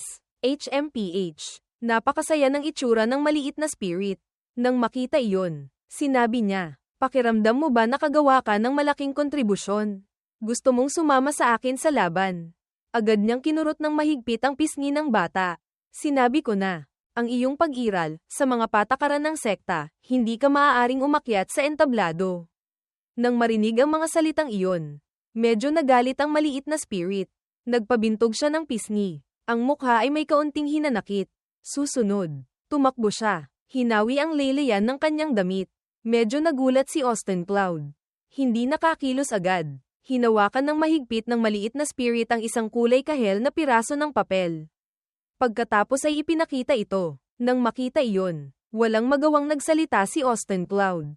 Gusto mong sabihin, kung pwedeng gamitin ang Spirit Talisman, pwede ka ring umakyat sa entablado.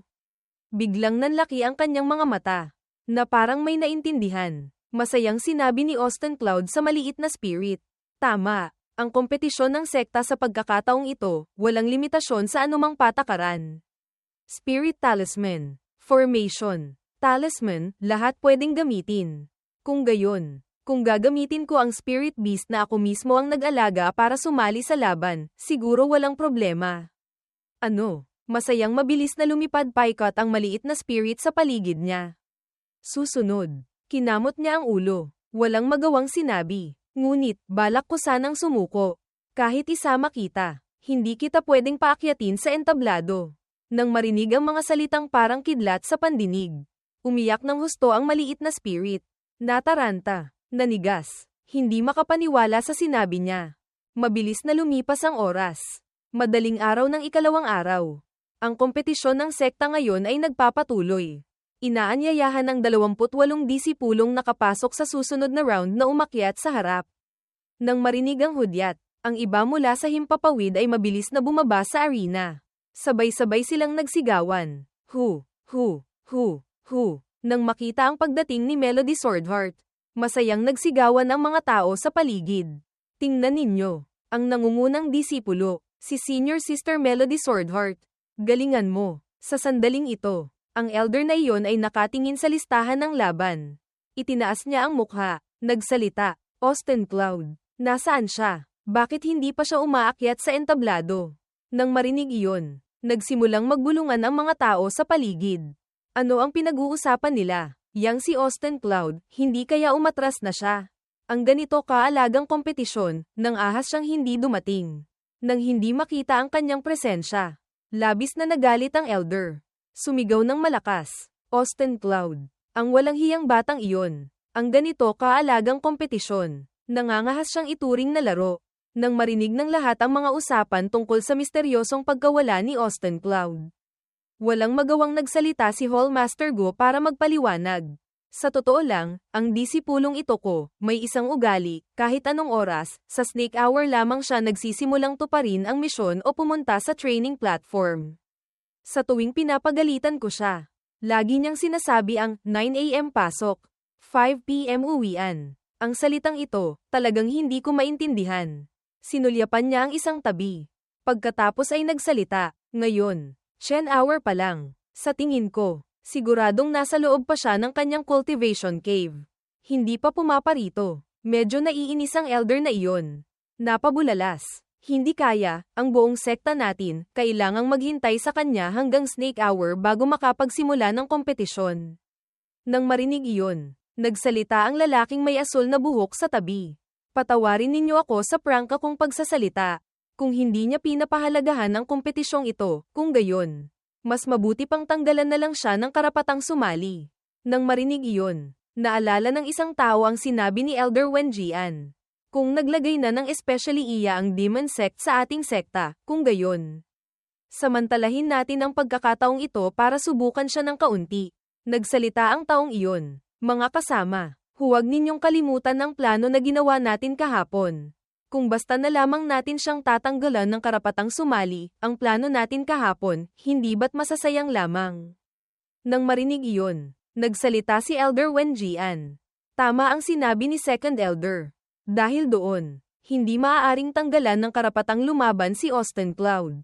Ganito na lang, ipapaatras ko kay Elder Zhao ang oras ng kaunti. Hallmaster Gu, mabilis kang magpadala ng tao para tawagin si Austin Cloud mula sa kanyang cultivation cave. Nang marinig iyon, yumuko si Hallmaster Go. Sumagot, masusunod po, Sect Master. Nagpadala ng sound transmission kay Elder Zhao. Ganito, nang marinig iyon, nagtanong si Elder Zhao, anong nangyari? Sect Master, hinahayaan niyang mahigit 10,000 disipulo, kasama ang 10 Hallmaster at mga Elder. Dahil sa ugali ng isang disipulo, ay maghintay sa kanya. Walang magawa siyang nagpatuloy. Ang disipulong si Austin Cloud, may gagawin, hindi makakarating sa tamang oras. Ang iba, nang marinig iyon, ay labis na nainis. Kumunat ang kanilang mga noo. Sana maging kalmado ang mga disipulo. Huwag magmadali, maghintay ng may pasensya. Lahat ng nandoon, nang marinig iyon, ay sabay-sabay na nainis, napabulalas. Ano? Tayong napakarami, maghihintay sa kanya mag-isa. Protesta. Ito ay paboritismo. Bakit? Kung hindi siya sumali sa kompetisyon sa tamang oras, tanggalan na lang siya ng karapatang lumaban. Biglang sumigaw si Melody Swordheart. Tumahimik kayo. Ang landas ng cultivation, bawat isa ay may sariling paniniwala. Ang kanyang mga mata ay puno ng galit. Napabulalas. May mga tao na kapag naglilinang ay tahimik na nagbabasa ng sutra. May mga tao na kapag naglilinang ay may espesyal na tindig para maunawaan ang langit at lupa. Si Senior Brother Austin, may sarili siyang daw. Natural. Dapat nating intindihin at tanggapin. Hindi basta na lamang sisihin. Kung ang mga disipulo sa entablado ay pumayag na maghintay kay Senior Brother Austin, kung gayon, umaasa akong makakapaghintay din kayo ng kaunti. Nagdikit siya ng mga palad. Mga Senior Brother, Senior Sister, pumapayag ba kayong maghintay kay Senior Brother Austin para ipagpatuloy ang kompetisyon? Sa sandaling ito, nagsalita ang pangatlong ranggo na si Jiang Do. Sa tingin ko, may punto si Junior Sister Melody. Tutal, maaga pa naman ngayon. Ang maghintay kay Senior Brother Austin ng kaunti pa ay ayos lang. Ang pangalawang ranggo sa Heavenly Prodigy ranking, si Zhao Chunlu, ay nagsalita rin. Ang target ko lamang ay si Junior Sister Melody. Kung nagsalita na si Junior Sister, kung gayon, ang maghintay pa ay ayos lang. Ilang tao roon ang sumunod na nagsalita. Sa totoo lang, ang maghintay pa ay ayos lang naman. Tama, tama. Nang marinig iyon ng lahat, medyo natuwa si Melody Swordheart. Sumigaw siya, maraming salamat, mga Senior Brother, Senior Sister. Biglang isang boses ang umalingaw-ngaw. HMPH. Hindi ako sang-ayon. Malakas siyang sumigaw ng may galit. Isang taong nasa ikawalong antas ng Spirit Palace Realm, dahil sa swerte lamang nakapasok sa round na ito. Sinulyapan siya ni Melody Swordheart. Ang ikalabindalawa sa Heavenly Prodigy ranking. Si Uong daw. Naiinis siyang nagsalita. Bakit kailangan nating magsayang ng oras sa paghihintay sa kanya? Nang makita iyon, hinarap siya ni Melody Swordheart. Senior Brother Uong. Sana mabigyan mo si Senior Brother Austin ng isang pagkakataon. Nang marinig iyon, sinabi ng taong iyon, HMPH, kahit dumating pa siya, ang kapalaran niya ay ma-eliminate din. Hindi na kailangang hintayin pa siya. Biglang isang pag-atake mula sa himpapawid. Hindi alam kung saan galing. Ang direktang tumama sa kanya. Ang kanyang mukha ay puno ng takot. Humihingal si Uong daw dahil sa takot. Phew. May pagbabanta sa mukha ni Melody Swordheart. Nagsalita, Senior Brother Uong. Pumapayag ka bang maghintay kay Senior Brother Austin? Ngumiti si Melody Swordheart ng maganda. Ngunit nagbibigay ng pakiramdam na parang isang rosas na may tinik. Sinabi niya, Senior Brother Uong, hindi ka ba pumapayag na maghintay kay Senior Brother Austin? Ang nakakatakot at matulis na aura na lumalabas mula kay Melody Swordheart ay nagpa-atras kay Uong daw. Namutla siya. Nauutal na nagsabi, sa totoo lang, ang maghintay ng kaunti, ayos lang naman. Nang makita iyon, nagsalita rin ang tagapamahala, kung ganoon, kung gayon. Pakiusap, maghintay kayo ng kaunti, hindi sang-ayon ang karamihan. Nagsalita bilang protesta, hinahayaan pa talaga ang ganoong karaming tao na maghintay sa kanya mag-isa. Nasaan ang katarungan doon? Gayunpaman, sa ilalim ng panggigipit ni Melody Swordheart, walang nang ahas na magsalita pa. Hanggang isang oras pagkatapos, isang junior brother ang nagmamadaling humimok kay Austin Cloud. Senior Brother Austin, pakiusap, bilisin mo. Lahat ay naghihintay sa iyo. Inaantok pa rin si Austin Cloud. Matamlay siyang nagsalita, parating na. Dahan-dahan siyang bumaba sa gitna ng katahimikan ng buong lugar. Nang makitang kakaiba, lumingon siya sa tabi. Nagulat si Austin Cloud sa galit na tingin ng lahat dito. Nahihiya siyang nag-abot ng kamay. Nagsalita, paumanhin sa lahat, nahuli ako. Naantala ko ang laban ng lahat, labis akong humihingi ng paumanhin. Sa puso ni Austin Cloud, iniisip niya, karaniwan, sanay na ako sa 9 AM pasok, 5 PM uwian, ang oras ng laban sa pagkakataong ito ay 10 hour, nakalimutan kong mag-set ng alarm clock. Lalong dumilim ang tingin ng lahat. Nagdulot ito ng hiya kay Austin Cloud. Ngunit hindi niya inaasahan na nahuli siya ng isang buong oras. Nakaramdam ako ng kahihiyan, hindi rin tinanggal ng sect master ang aking karapatang sumali, hinayaan pa niyang maghintay ang lahat. Kasama na ang mga hall master at elder. Nang isang buong oras, bigla niyang napansin ang isang grupo ng mga babae na may kakaibang kilos. HMPH. Nalilitong tiningnan ni Austin Cloud ang kanilang ekspresyon. Parehong humahadjijak at sumusulyap sa kanya. Tumalikod siya sa kanila. Hindi kaya, dahil masyado akong gwapo kaya naakit ko ang atensyon ng mga babaeng disipulong ito. Sa ibaba, nagkumpol sila, sumisigaw ng may katamtamang lakas.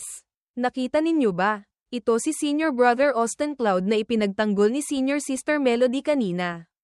Nasa sabik silang pinalaki ang kwento. Silang dalawa, magdaw kompanyon. Isang babaeng may tirentas na puso ang nanginginig sa tuwa. Totoo ba o hindi?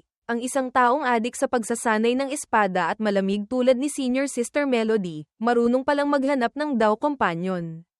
Isang babaeng may maikling buhok ang nagtakip ng bibig.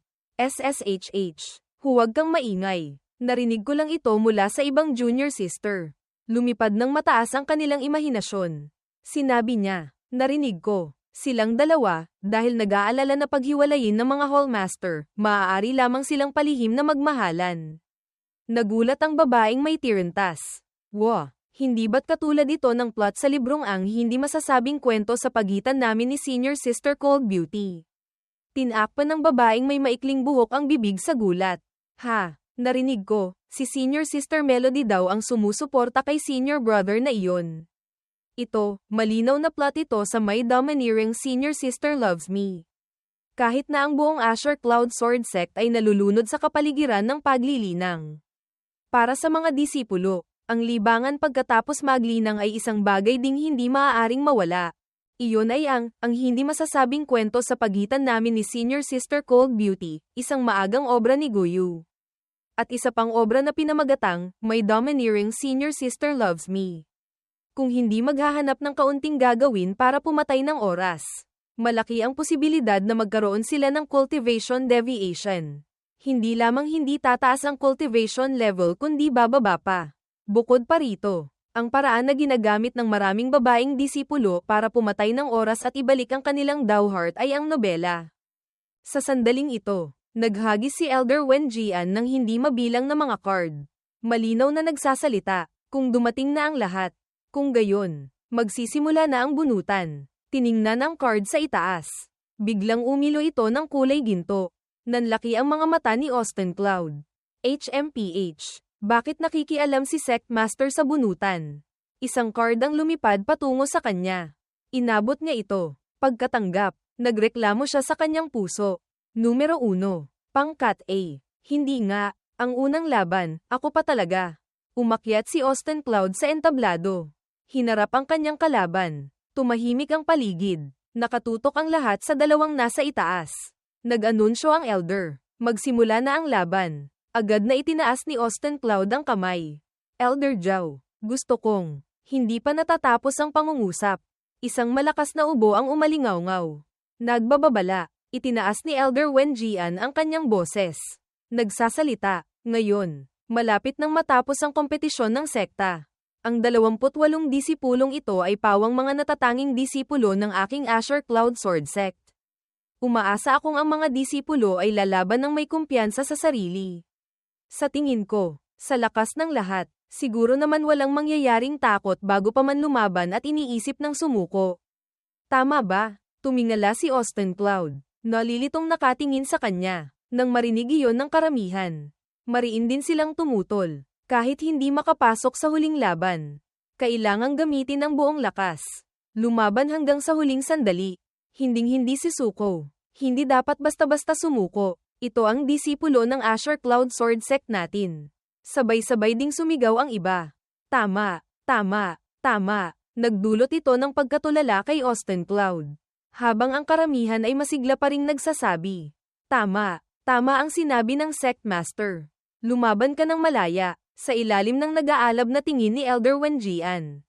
Si Austin Cloud, kahit galit, ay walang magawa. Malinaw na pinapahiwatig nito na hindi ako dapat sumuko.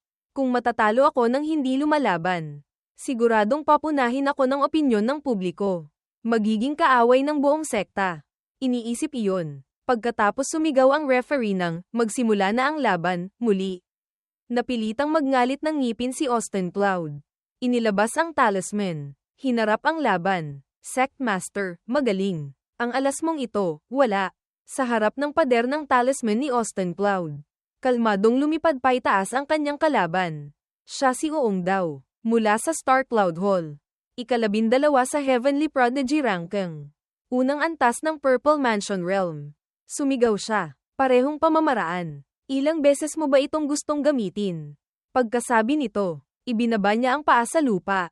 Iwinasiwas ang espada. Star Cloud Sword Art Meteor. Ang sword chi na may kulay asul na may kasamang liwanag ng bituin ay mabilis na sumugod kay Austin Cloud. Malakas itong tumama sa pader ng talisman ni Austin Cloud. Lumilikha ng malakas na tunog ng pagbangga. Sa isang iglap lamang, nagkalat ang mga piraso ng talisman. Ang sword chi ay lumikha ng isang malaking butas sa pader ng talisman. Kalmadong pinanood ni Austin Cloud ang unti-unting pagkawala ng pader ng talisman. Ngumiti siya. Hindi may kakaila na isa siya sa mga nakapasok dito. Nakita niya ang kahinaan ng aking talisman formation. Iyon nga ang sandali kung kailan ang spirit talisman ay bumabalot sa katawan. Para pagdugtungin ang mga spirit talisman, kailangan ng oras. Habang nag-iisip si Austin Cloud, isang itim na anino ang lumundag sa likuran niya. Kalmadong lumingon si Austin Cloud. Naglabas ng dalawang nag-aapoy na talisman. 100 Flame Dragon. Agad na gumamit si Uong daw ng water talisman. Lumikha ng isang malaking bola ng tubig. Hinarang ang Fire Dragon ni Austin Cloud. Naiinis siyang nagsalita, kung iyan lang ang kaya mong gawin. Pinapayuhan kitang sumuko na. Pagkasabi nito, hindi na siya nagsalita pa. Yumuko, sumugod. Ang espada ay naglabas ng lilang kidlat. Isang pahabang hiwa ang tumagos sa katawan ni Austin Cloud. Agad siyang naglaho, kumunat ang noo ni Uong daw. Usok, substitution technique, muli niyang iwinasiwas ang espada. Nawala ang usok. Inilalantad ang tunay na Austin Cloud na hindi kalayuan. Buo pa rin siya, tulad ng dati. Ang kanyang mga mata ay nagpakita ng anyo ng isang tulalang USA. Muling itinutok ni Uong daw ang espada sa kanya. Lumundag. Tingnan mo ang teknik. Walang pakialam si Austin Cloud. Hinayaan ang talam ng espada na sumugod sa harap mismo niya. Ipinikit niya ang mga mata. Ngumiti ng may kasiyahan. Mabuti. Sa wakas. Makakababa na ako sa entablado para magpahinga. Ngunit sa sandaling ito, isang kahoy na tag sa sinturon ni Austin Cloud ang biglang nanginig. Sa panig ni Uong daw, na nasa kalagitnaan ng pag-atake, biglang natigilan. Nanlaki ang kanyang mga mata. Hindi maintindihan ang nangyayari. Ha? Nagtanong din si Austin Cloud. HMPH. Pinilit ni Uong daw ang katawan. Sinubukang gumalaw. Ako, bakit hindi ako makagalaw?